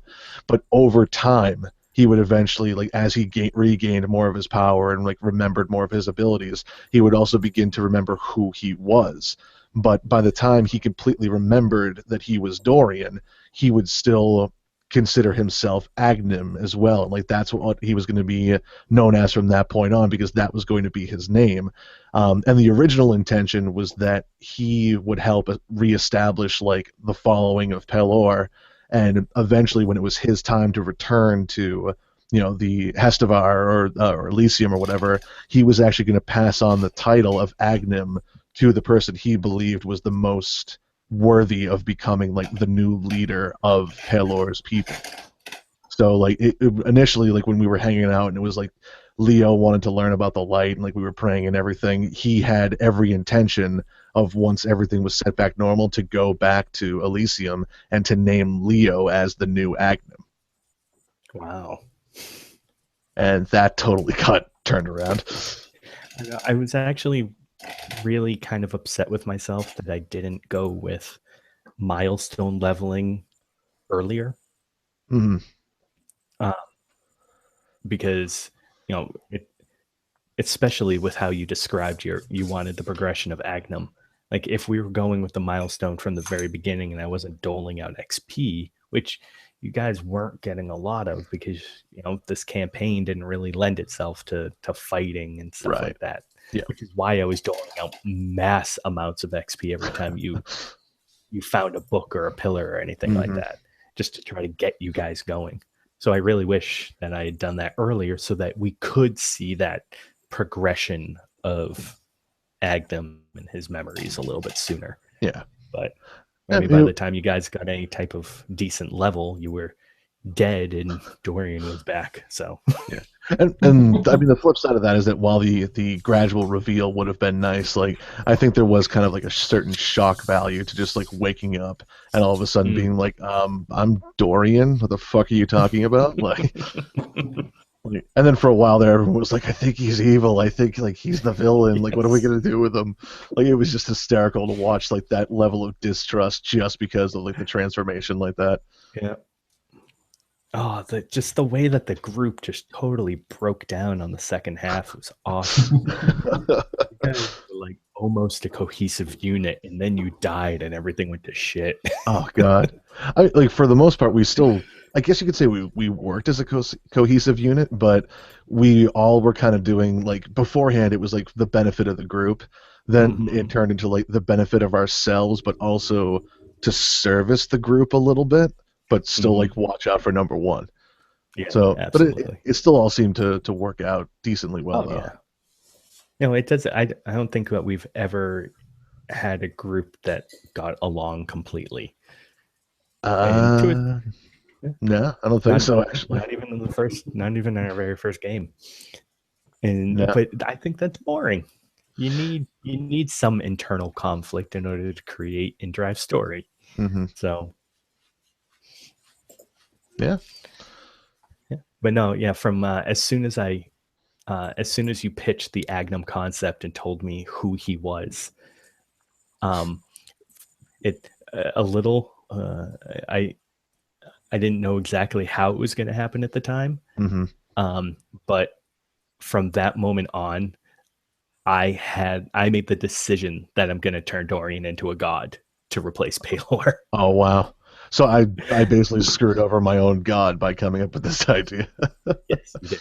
Oh wow. Okay then. Because as soon as you told me what happened with, like who the Agnum was and all that kind of stuff. Yep. At that moment, that's when I'm like, well, Paylor's dead. Oh Christ. Way to go, Dave. Yeah, right. I had no idea. So yeah, that's why I opened you up with that. I don't know if you remember, but when we very first started the campaign, Oh, I remember. yeah, I opened you up with Paylor fighting Orcus. hmm And the reason that I did that and had you controlling Paylor was because I wanted, narrative wise, for you to go from Paylor to Agnum, hmm because I wanted that transition of spirit to happen. Gotcha. Actually, you know what? That actually raises an interesting question for me to ask you. During that same first game, when Dorian was sent through the plains and like ended up appearing in front of Leo, you had like someone looking completely different from the way I described Agnum appear in his place first. Who was that supposed to be? Yeah, Paylor. Oh, okay. In my head, it That like was- drew out as being like almost like an Azamar, like a younger looking individual. Like I did not at all picture like the elder looking Pelor at all. Yeah, that was basically the spirit of Paylor transitioning into Agnum. Ah, no shit. Yeah. Huh. All right then. Yeah, so one of my plans worked out. It's about time. Right. Usually I'm the one that messes up your plans too. Right. In this case, you fed right I into know. Perfect. You're finally learning. it. Yay. All right, so Bessie. I don't mean to confuse you. Can Bessie actually talk now, or is his mic done again? He may be muted. Bessie. Maybe on his Bessie, Bo, Bessie, Banana, Fana, Fessy. Okay. Nope. Yeah, he's broken. Yeah, he is. And you screwed it all up. Thanks a lot. You dude. did. All right. Well, screw you. We'll come back to you if you come back when you come back. So, John, Yes. what did you think? Joining halfway through the first campaign. Well, thank you for bringing me back into podcasting, because it's been 3 years now. We've been, well, you guys a little bit longer doing this campaign, and it was When you mentioned that, I think last week or the week before, that it's been almost 3 years since we've been playing. Like, that was a mind shot for me. Yep. I was like, it has not. Holy shit! Yes, it has. Well, I sent you his background on 9/27, so it's been almost 3 years. 3 years to this month that I joined. So that was on, the year after Nerdbound took a shit. So it left me with absolutely nothing to do. So thank you for asking me to come on and play. No. But yeah, it was a lot of fun. I think I wound up tending to play the same character over and over through various systems. So it's it is what it is, I guess. He was fun to play. Yeah. Not very sure of what was going on through most of the entire campaign. What the fuck are you guys talking about? The world end? Like, I was out drinking last night. Like, you're crazy. And kind of like Marm, Galen at the outset is, more of a selfish, certainly not evil character, but just like, I'm going to do whatever I feel like doing. And I think about the time of the reboot when we killed ourselves, he started to come to an understanding of, that this was so much bigger than, not only him and the group, but, the fact that the whole world had shifted. And I hope that kind of came through a little bit. Absolutely. Obviously was not quite as, obviously not drinking and like, some of the, the more outside aspects of like, I don't give a fuck. I'm just going to do whatever I want. Kind of went away to more like, all right, like, what are we doing to try to like fix this thing now?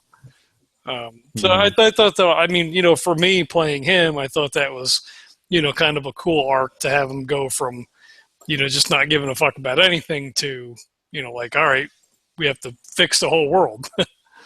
And the one thing, well, one of the things that I really loved how you played Galen was the legitimate surprise with everything that happened.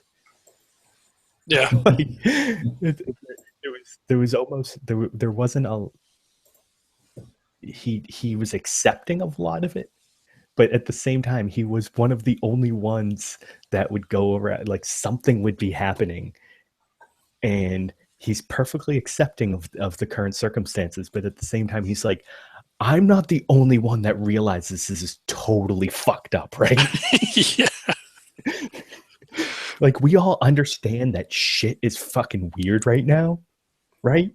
Yeah, well, I mean, that's the thing. Like, he was, ground in hedonistic pleasures and just kind of like, kind of going his own way. But, at his core, he's a good spirit. Like, I mean, he's not trying to hurt anybody. And, I mean, he's, came from a very stable background and, a little village and the whole thing. But yeah, like, okay, everybody's gone. All right, that's really fucking weird. Like, you guys didn't see anybody? Like, where the fuck did everybody go? Okay, I'll follow you guys. We'll, to the next town. We'll, we'll check in and, I'll just go back to my people, like, whatever. And then, as you're presented with this sort of thing, just like over months and months, it's like, all right, well, okay, I guess you guys are telling the truth because shit is crazy. Yeah, I did. The one question that I always like to ask is why is your character with the group? And the thing I really liked about this campaign is that there were yes, awesome. The one thing I really liked about this campaign is that everyone had an answer, and I think Galen's for the onset was the toughest to answer because, like you said, he is this kind of free hedonistic spirit that's freed from jail. And, I figured in the way I was thinking of it in his eyes, he's probably like, yeah, I'll use these guys to get to the next town or, I'll their protection. He's big. He has a bow. Like, they can protect me until I can get to where I need to go. And then, all right, see you guys. Never. Yeah, pretty much. But in the way that you played him, it made perfect sense as you go along because he starts to see this weird shit. And, he's at that point, going a few more days or a few more weeks, he has a chance to just dip out on them. But at that point, he's like, all right, shit's really weird. I'm with these guys. They're doing something about it. I'm with them for a reason. So I must be here doing something for a reason. Right. At least that's the way it felt to me how you played him, is that he was like, okay, well, I might as well go along the ride because I've been put here. So, I must have been given a ticket to this ride too. So Yeah, it's like, yeah, it's, you mean Dupree. Like, there's only the five of us here. So it's like, okay, there must be a reason that we're together. And, a gregarious sort. So it's like, for him to be kind of off just on his own, like, because they could have let him in a prison. Like, fuck it, I'll just stay here. There's beer, there's food, like, but there's no people. There's no, there's no foil for him in that regard. Mhm. And then, like you say, just to continue on and on, it's like, all right, well, I'll just kick in with you guys because what else am I going to do? Mhm. Yep. And so one of the things I like to do is kind of in my brain, just so I know how to treat a character, is I like to assign them like little roles. And from almost the near beginning, the way I wanted to treat Galen and the way that I imagined kind of his arc going and completing was I treated him like Horatio in Hamlet. Mm. In that he's the one that's meant to in I don't, whoever's not too familiar with Hamlet, is that, hey, Horatio at the end of the story is the only one who survives. Yeah. And he's the one that's meant to continue on and tell the story. And now I didn't want to kill everybody. I didn't want to treat it like that severe. But for the most part, I knew it was going to happen with Dorian. Mhm. I had an inkling of what was going to happen to Marm. Either he was going to become powerful or become a slave. Is one or the other that I thought it was gonna, and that he was gonna act as the vessel to Tharizdun. Mhm. Was one of the. I wasn't entirely sure what was going to happen with Leo. And so the one thing I almost knew was going to happen was that Galen was going to go back to the material plane. And to the way I always thought of him kind of ending up is that he was the one that continues on and tells the story of what happened, of the people who resurrected the cosmos, basically. Mhm. And it made me light up a little. I don't know if you meant to say it or not, but in the last session, right before, I think it was right before you went to Tiamat's palace. Galen actually says, we're going to have, I'm going to have some great stories to tell when I get back. Mhm. And I was like, that's perfect. That just like that right there, whether you meant to say it or not, whether you had any real meaning behind it, that was like, that makes me very happy. Oh yeah, no, I mean that's totally would be his motivation because it would be everything that the group did, but like his part would be bigger and bigger in the retelling to the point where it's like I saved the whole world. Absolutely. So what was your how were you in terms of how the arc finished out? Yeah, well, I mean, it got kind of dicey like at the end because again, Galen's not really cognizant of all the machinations and everything that are happening, and to see Marmalek sort of consumed, apparently by this evil, another evil god or whatever. And his thought at the end of that session was to go to grab for the crystal, and here comes the Marm thing, and starts cackling. It's like, okay, what are we doing now? So character and player was like, I don't know. Marm could be dead. He could be consumed. We could kill him. Like, that's why like at the beginning of the session, I was like, all right, what are we doing? Like, are we killing him? Are we not killing him? Like, what's happening? So it was interesting. I mean, I'm glad that everybody made it through. I thought it was I guess somewhat fitting that just Leo and Galen would head back to the material plane. So I enjoyed it. The whole campaign was phenomenal. I'm glad to hear. Yeah, so I'll tell you that when we finished the last campaign, me and Al had some talking to do. And so basically I purposely left it vague as to what was going to happen, because I almost wanted to leave it up to Al as to what happened. So literally could have gone one way or the other. Al had almost total freedom in who would take over for the crystal.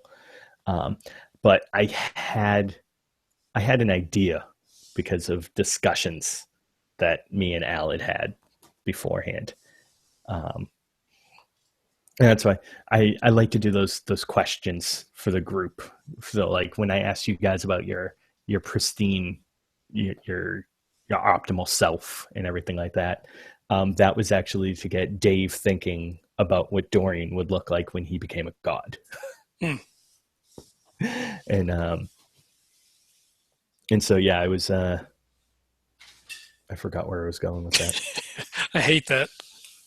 Yeah, but no, I had Galen is actually the last one I came up with for an avatar, because I was like, well, yeah, it's like Marm is obviously Tharizdun, and Dave is obviously Pelor, and Bessie and Leo is obviously the Raven Queen. I was like, but Galen doesn't necessarily worship anyone. Well, because he grew up in a world with no gods. I mean, he had no... Exactly.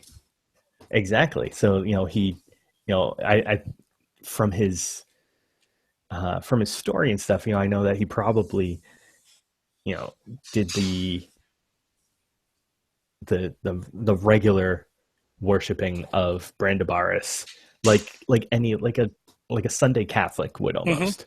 Like he did it because it's ritual and because his parents did it and everybody around him did it. And so that's why I wanted to give you that coin and kind of fuck with you a little bit to throw that in there. But I had no idea where that was going. And when I'm trying to come up with an avatar, I actually had 3 for Galen, 3 possibilities, depending on where the character went. And so when I was thinking, I was like, oh, well, I gave him that coin a while back. I'll turn that into an avatar. And so, but yeah, I depending on whether or not you didn't really bond with Arathis, so there was no reason for her to give you a token. Yeah, she was kind of a bitch. Right. And then I also had a possibility of you guys meeting Bahamut. And so it was a possibility that you would get a token from him as well. But neither of those worked out. And I was like, well, Brandabaris one it is. So yeah. Yep. But I'm almost glad that's how it worked out, because I think that sticks a little bit better to the character. Yeah, and he kept the coin, and like you say, he was like a Sunday Catholic, but he put a little bit more weight into it just because of the nature of the things that he did. He's a gambler and a pickpocket, and all those sorts of things. So like he would offer up a meaningful prayer because like, hey, I don't want to go to jail, or I don't want to get caught and have my fingers cut off or something. So it was sort of a. Well, yeah. I mean, kind of, just saying it to say it, but, kind of like, well, I don't really know. I mean, this is what they've said, so I'm going to hedge my bets, I think that in that respect, Galen and Leo before death kind of had a similar viewpoint, and whereas Galen, like you said, like, I'm going to do this because I don't really know, so I want to play it safe just in case. And so I think I got a similar sense with Leo and Dorian. Whereas, with Dorian saying, well, Pelor is this god. I follow him. He gives me powers. He's a good guy.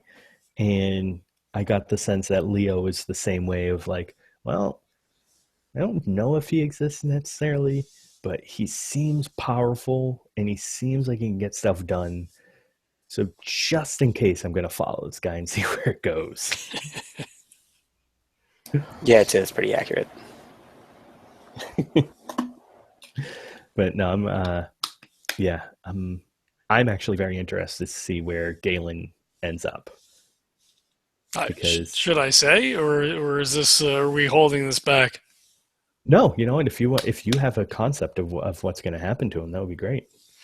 After everything that they've gone through as a group, and sort of the transformation that he's undergone himself, he winds up just going back to High Meadow and settling down.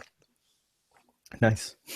He's kind of sowed his wild oats and saved the world and met gods. It's like, what else is there for him to do? Like, he goes back and puts down his roots and I don't know if everybody who was in the world is back in the world. So like if his parents and like all that kind of stuff is there, he goes back. It's like, hey, you were right. And, this is what happened and this is the best place to be. And yeah.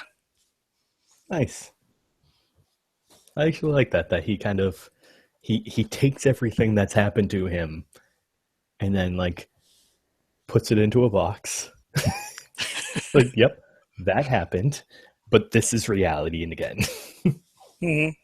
I mean, not that he won't ever chase the caravan or go to larger towns and kind of take a holiday sort of thing. But for the most part, he's he would kind of settle down and I don't know that he would mentor the smaller kids, but when he would hear kids like, oh, this sucks and it's just so boring here and blah blah blah. He's like, well, let me tell you a story. That's awesome. Very nice. Actually, that reminds me. Dorian. So I'm pretty sure I know what's happening with Marmalek from all the discussions that me and Al have had. But what's Dorian's plan? Well, he based on the way we were kind of role playing things out and you were kind of explaining Dorian is slowly not so much remembering, I guess that is kind of a way of putting it, but regaining Pelor's knowledge. So he's learning more about his abilities and his power, and we did mention the fact that when he first became the avatar of Pelor, that that glow inside of him was very small, and then by the time we got to Tiamat and Marm was going through his transformation, the glow had become greater. So Dorian's plan right now is to actually go to Hestavar to, kind of spend some time with Arathis, learn about what it is that he's becoming, and figure out, is he really going to be, the replacement of Pelor, almost an exact duplicate? Is it still just Pelor's power, and he's just kind of assuming that position, and also to see if he can actually take back the followers of Pelor and bring them back to Elysium and kind of reestablish a life for them there. So he's really just trying to get himself oriented as a new deity and figure out where things are going to go from there, while also trying to either one, live up to Pelor's legacy, or his ultimate goal, actually, because he doesn't feel like he deserves to be a deity, is that he wants to see if there's a way to bring Pelor back. That's actually one of the main questions that I had with the transition of Dorian, is whether or not he'd assume the role, or if he'd get back to Hestavar and just be like, all right, well, I did what I need to do. Here's your shit back. Well, yeah, for him, it's a matter of what Arathis is gonna say or teach him, or what she feels would be the best course of action, and also what Dorian would think. What would Pelor want him to do? Because as far as he's concerned, he's done all of this to in service of Pelor, and so now, if the opportunity is there, he would want to be able to bring Pelor back, because almost this was a way for Pelor to kind of preserve his own existence, almost like Dorian would be a walking phylacteral.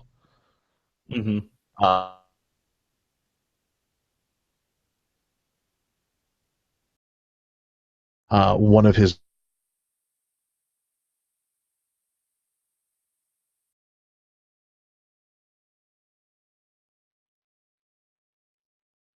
biggest concern was seeing that if the soul of Skaz had actually finally, been able to pass on and was at peace. Oh, very interesting.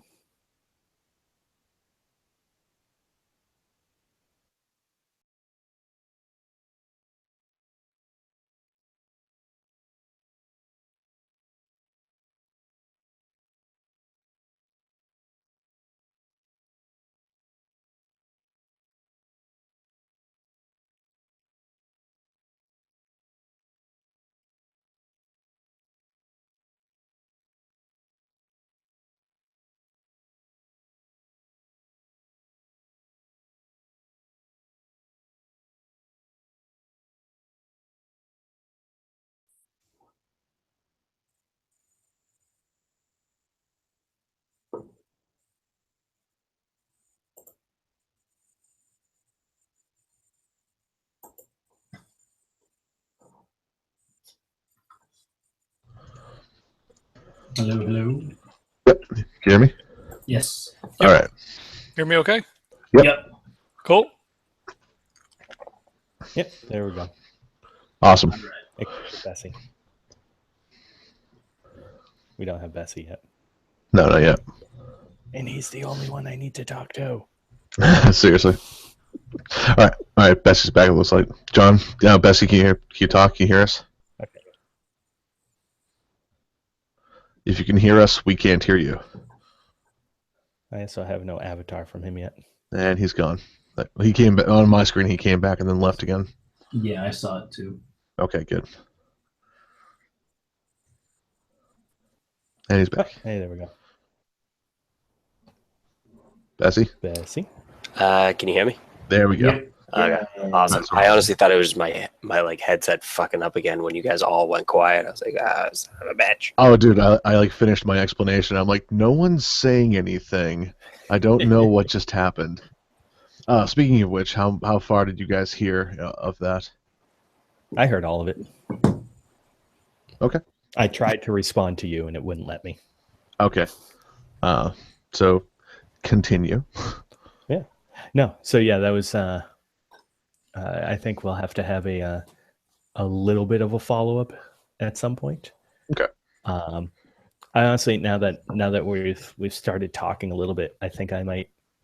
I don't know if any of you ever listen, but at chapter ends, I usually do like a little tidbit afterwards that either leads into the next campaign or is a little behind the scenes into the campaign that just finished up.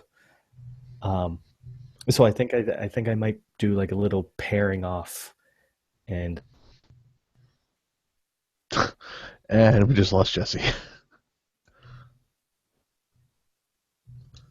Wow, he didn't even just go quiet. He just, Yeah, he just Gone. up and left the group. wow. Wow, indeed. So I think what we're going to do is, and gone. He dropped Maybe that's what he meant. Yeah, he just. This is what we're doing now. Boom, gone, bitches. Oh, hey, Boost. what the hell? Did all of you? Well, was it just me? Oh, It it was was just just you. like you were like, Just we're all wondering. gonna do this. Boom, and you were Yeah. gone. Gone. I thought it was weird when I came back into the room that didn't have me do the check. Like, I agree, blah, blah, blah. So I actually got kicked out because of authentication issues. Oh, no shit. Yeah. So it just automatically put me back in the room, but still. But no, I think I might just pull you guys back to do like a very brief, almost like we just did, but go into much more, like a much more focused time period. So Sounds good. but no, so Bessie, Yo. would you feel about Leo's story? Considering all of his baggage that he brought with him coming in and all the shit that he did, it actually wasn't a surprise that he ended up being a follower of the Raven Queen. Mm. That his I biggest disappointment in life was that like all he was a killer, and being a disciple of the Raven Queen kind of taught him that that's not a bad thing. Mhm. That death does exist, and that you shouldn't be, beat yourself up about the fact that you're good at bringing it to things. Mhm. I thought it was very interesting at the very end, because I know just from talks that we've had, you've always ridden that line of whether or not Leo is just a follower of the Raven Queen or if he's actually a devotee to her. Yeah. And Oh so God. Yeah. I almost felt like it was like a last minute decision on your part of which path he was going to take. So I thought it was very interesting which way you were going to go. It was.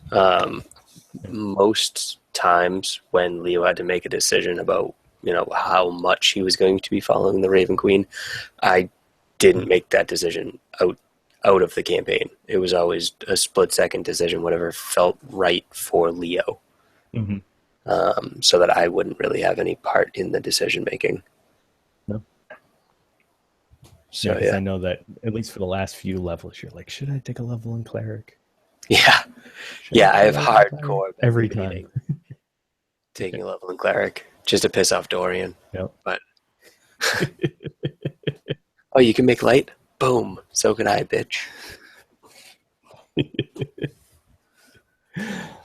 No, that's why when I'm actually very interested to see how things are going to progress.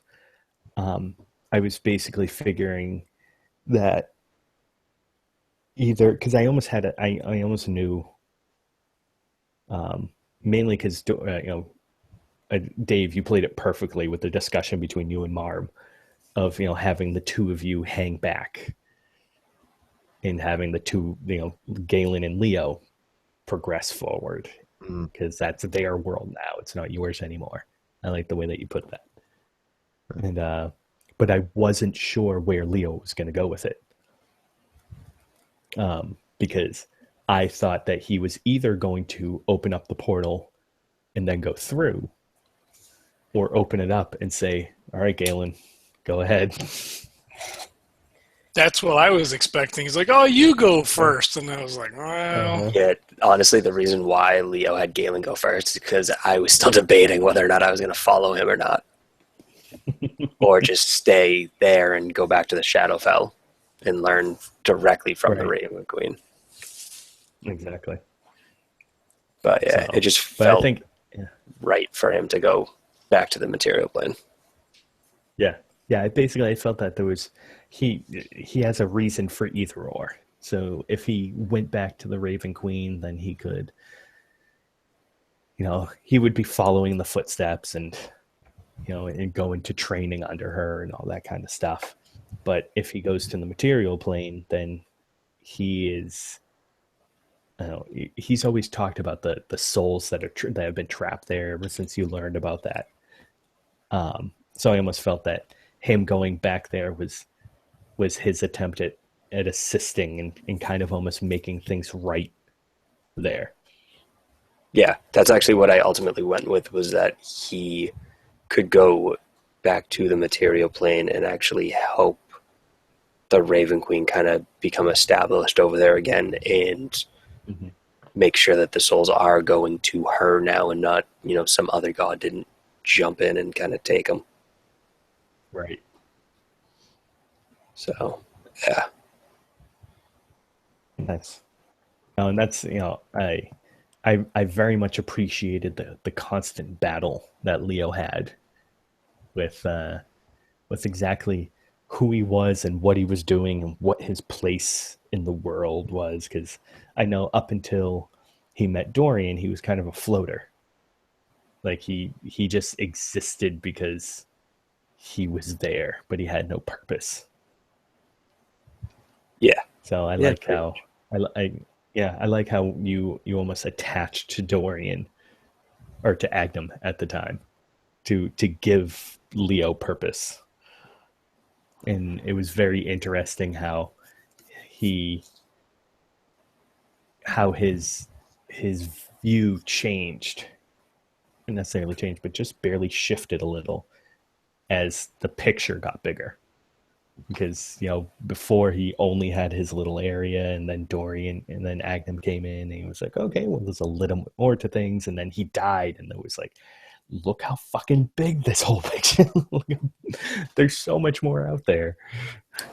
Yeah, and there was so much. To him, it was like, oh, there is more than just Paylor. I do have options. Let's explore some of them. Much to the chagrin of Agnum. But yeah. And I think that the two of you played that out really well, because it was, I think Leo constantly trying to push Dorian's buttons, but I think even at one point Dorian said, like, I don't care if you don't follow Paylor, like, as long as you just do something with your life. Yeah. And actually, after that, he kind of stopped egging him on so much, because he was like, oh, it's no fun now. He's not taking the bait anymore. Mm-hmm. And it was very interesting, too, how the group paired up. Because I kind of saw the Dorian, about halfway through the first chapter of it, Dorian Leo pairing up as the master and acolyte type thing. But I did not see Galen and Marm getting as close as they did, which kind of almost climaxed when you guys were talking to the angels of Arathis. Yeah. And like the banter that you two had going back and forth. And I shared the exact same emotion that Dave showed through Dorian, being like, are you guys actually agreeing and helping? Well, like you said earlier, Galen was, more or less open to everything. So, Marm's, form and behavior, like, whatever, like he meets all kinds of people. And Galen's a very binary person. Like, don't fuck me over, I won't fuck you over. Well, I mean, unless he's unless he's making money. But, in a larger sense, and, Marm had never done anything to really, put him in any sort of danger. And, in the very beginning, like, they literally had Galen's life in their hands. Like, he doesn't know who these guys are. He's locked up. Like, for all he knows, they killed everybody, and hid all the bodies and, like, left him for last. And Marm, was almost kind of like a big brother to a certain extent. Like, he was always kind of messing with him a little bit, and he'd bamf behind him and scare him or whatever. So it was always a very playful relationship, I guess, to a certain extent. I don't know if that's the right word, but there was always sort of a back and forth. No, absolutely. I thought that the progression of that was very funny to me, because you were just so opposite in terms of the personalities, but they played very well together. Mm-hmm. Well, Dorian was Dorian, so it's kind of like petting a German Shepherd or a Doberman or whatever. Like, you like them and whatever, and, but you don't know, kind of standoffish. And, right. Leo was, kind of sullen and, a little bit more solitary. And of course, she like killed some kid. So Galen's like, well, I'm like kid size. I don't know. Like, we'll keep him in arm's length a little bit, I guess. But it was fun. Yeah. No, I thought originally that it was I think it would have begun to continue if it wasn't for the fact that you guys died and we kind of had that longish break in between. But I thought that Galen and Leo were beginning to kind of form a trusting friendship almost towards the end. Whereas it was the exact opposite with Dorian and Marmalek.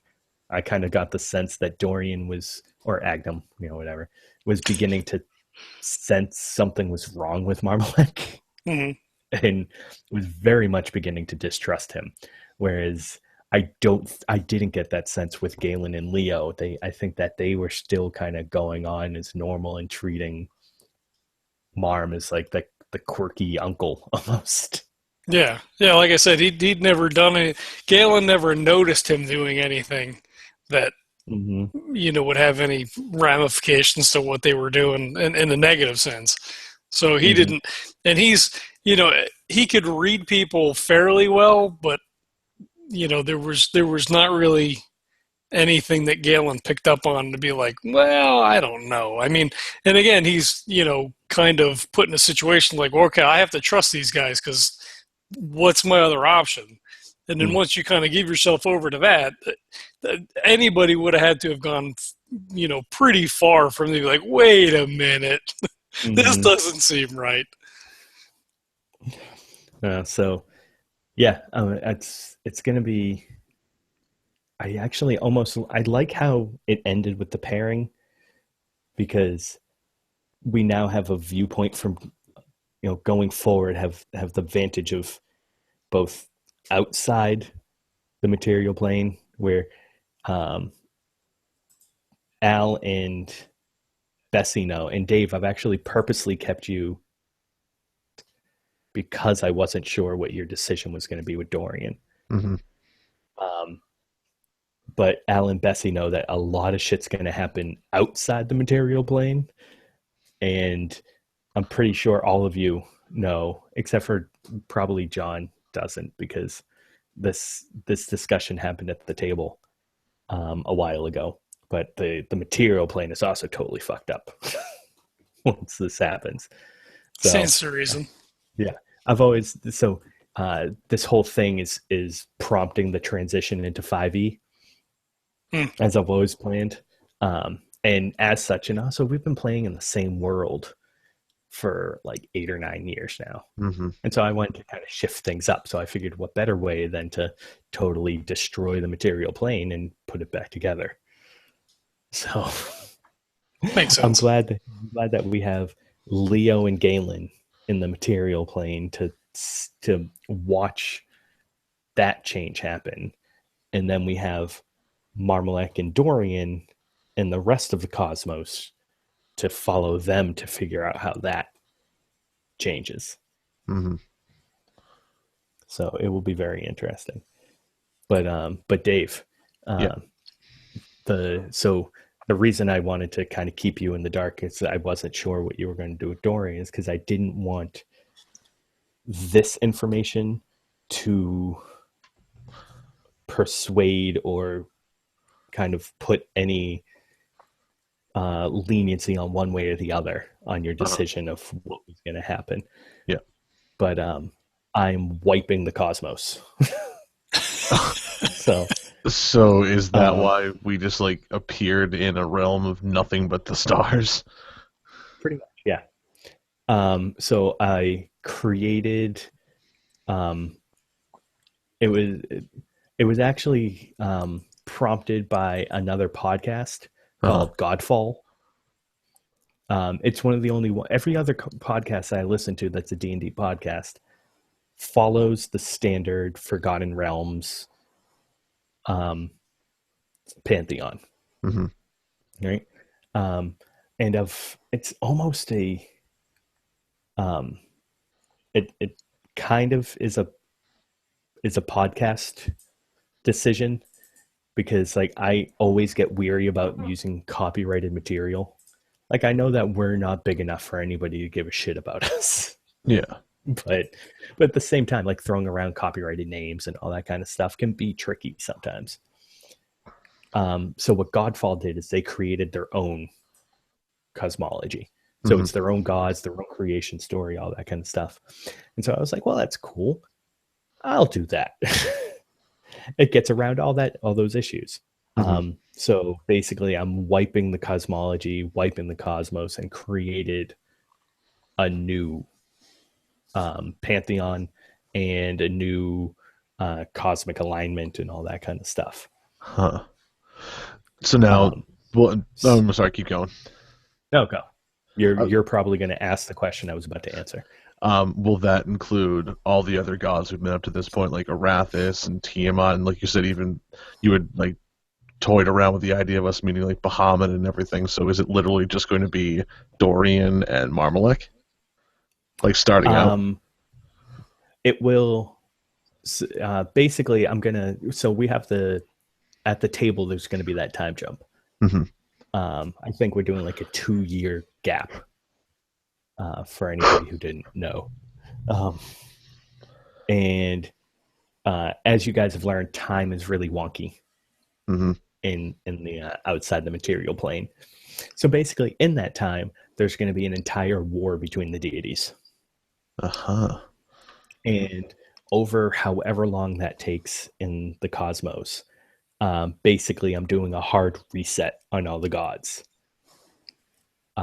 So at this point in time, Marmalek and Dorian will be included in the new pantheon.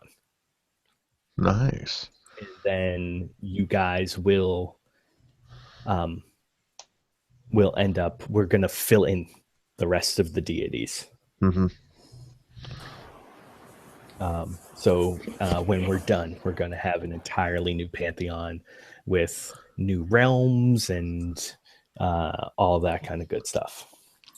Wow. Nice. You know, I'm kind of glad Leo went back to the material plane now, Why's that? because he just would not fare well in a war amongst the gods.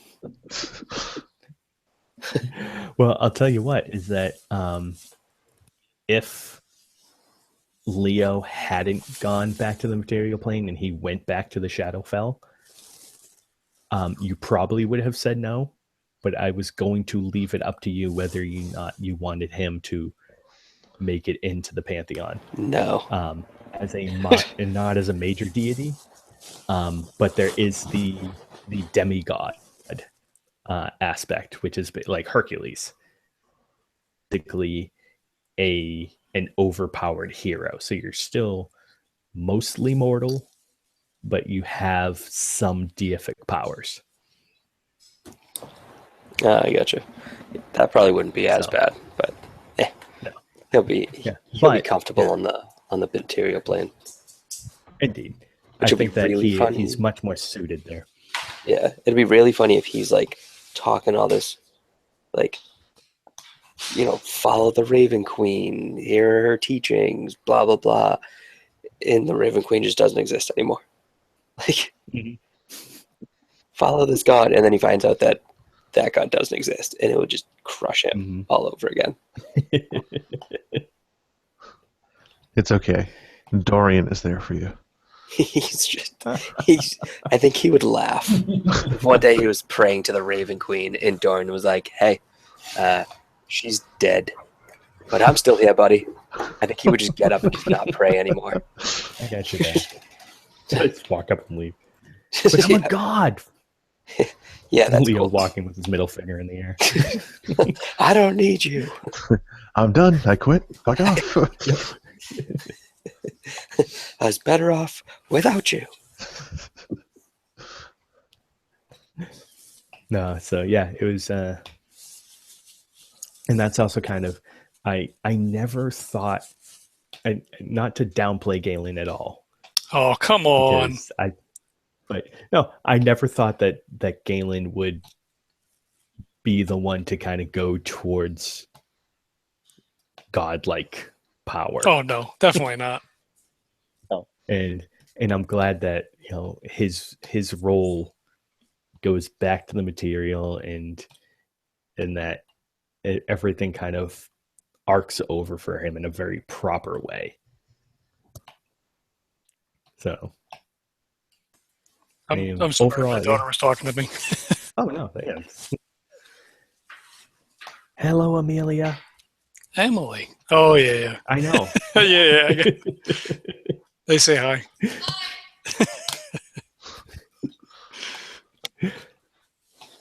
But yeah, no, overall, I'm actually really happy that every character kind of it mostly played out the way that I thought they would. I mean, granted, there was the hardcore shift with Leo when you died. And I thought that Marmalek was going to I wasn't sure, but I thought that he was actually going to kind of continue his downward spiral into evil. So but I'm with discussions that we had, I think that this made much more sense. That he was using Tharizdun because he was pissed. He was almost like a teenager that was just pissed off at the world. I just want to pursue my art. Well, no, because it's like Al said, Marmalek had been set up in his library and had no connection with the outside world, and then he gets out there and they treat him like shit, and he's like, "This place sucks."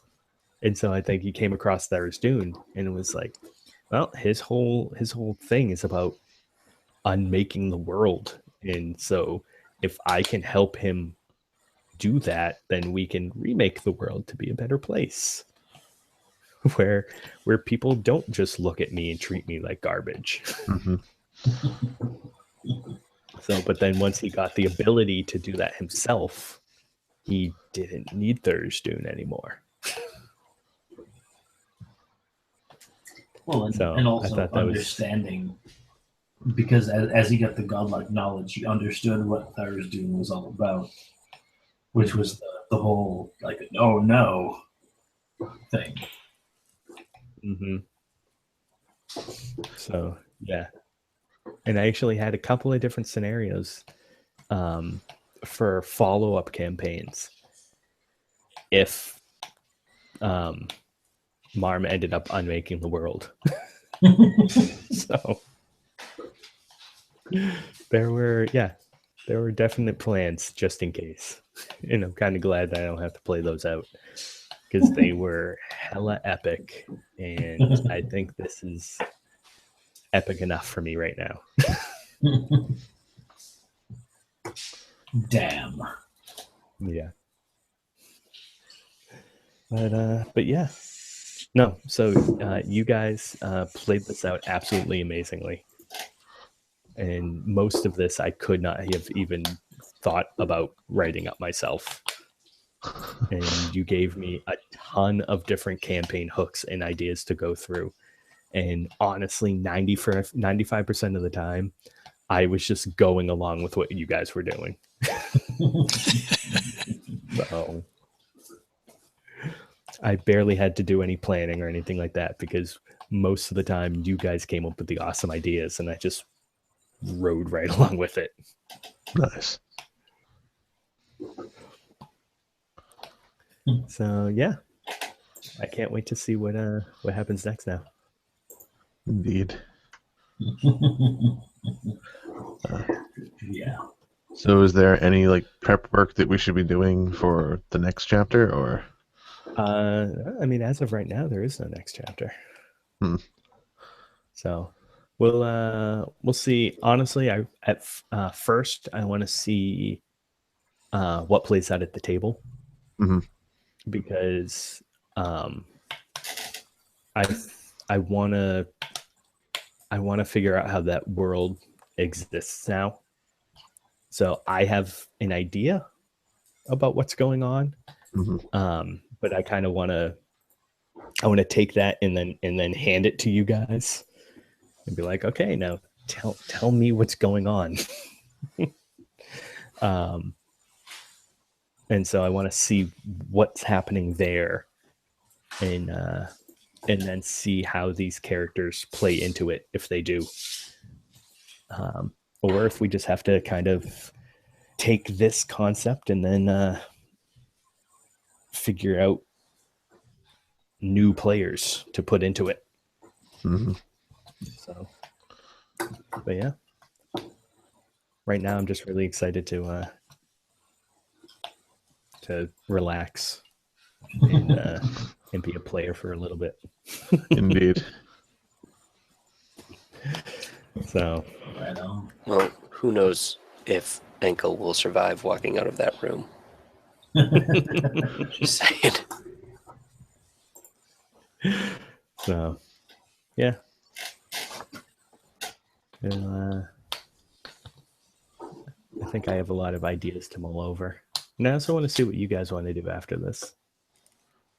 See Sleep. where you guys want to go with what characters. See what path we'll take. Fair enough. Yeah, should be very interesting. So, but yeah. All right. Well, we've been going for quite a while now. We ended like almost 2 hours ago. Yeah, actually. Was it really? Jesus. Oh, shit. Yeah. The session itself was a little under an hour and a half. Jesus. All right, then. Well, I think I'm going to go to bed because I have to be up in like 4.5 hours. Nice. It was 3.5 like last time. Yeah. And Kelly is already in bed and asleep. Oh, there you go. She- It is, Jim. Got home from the show that she went to and was like, deuces, I'm going to bed.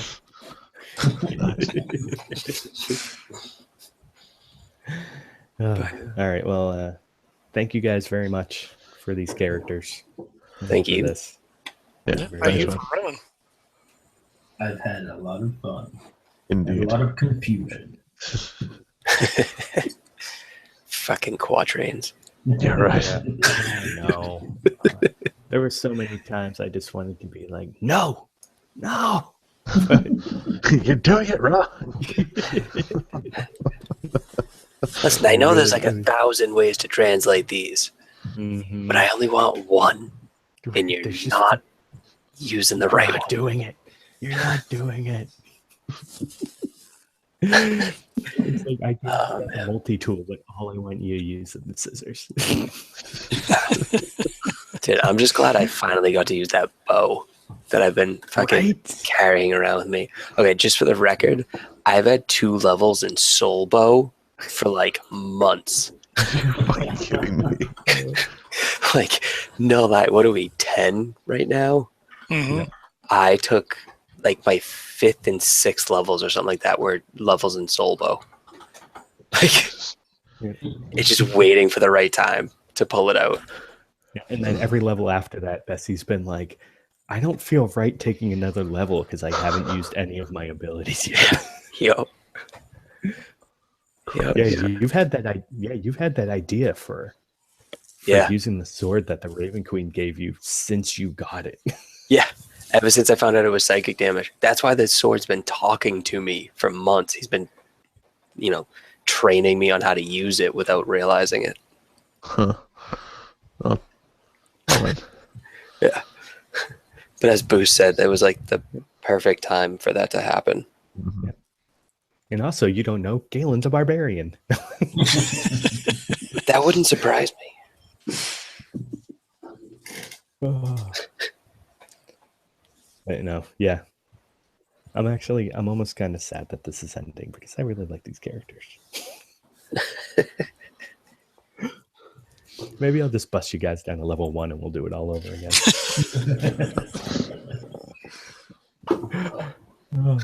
Yeah, everything resets when they walk through the portal.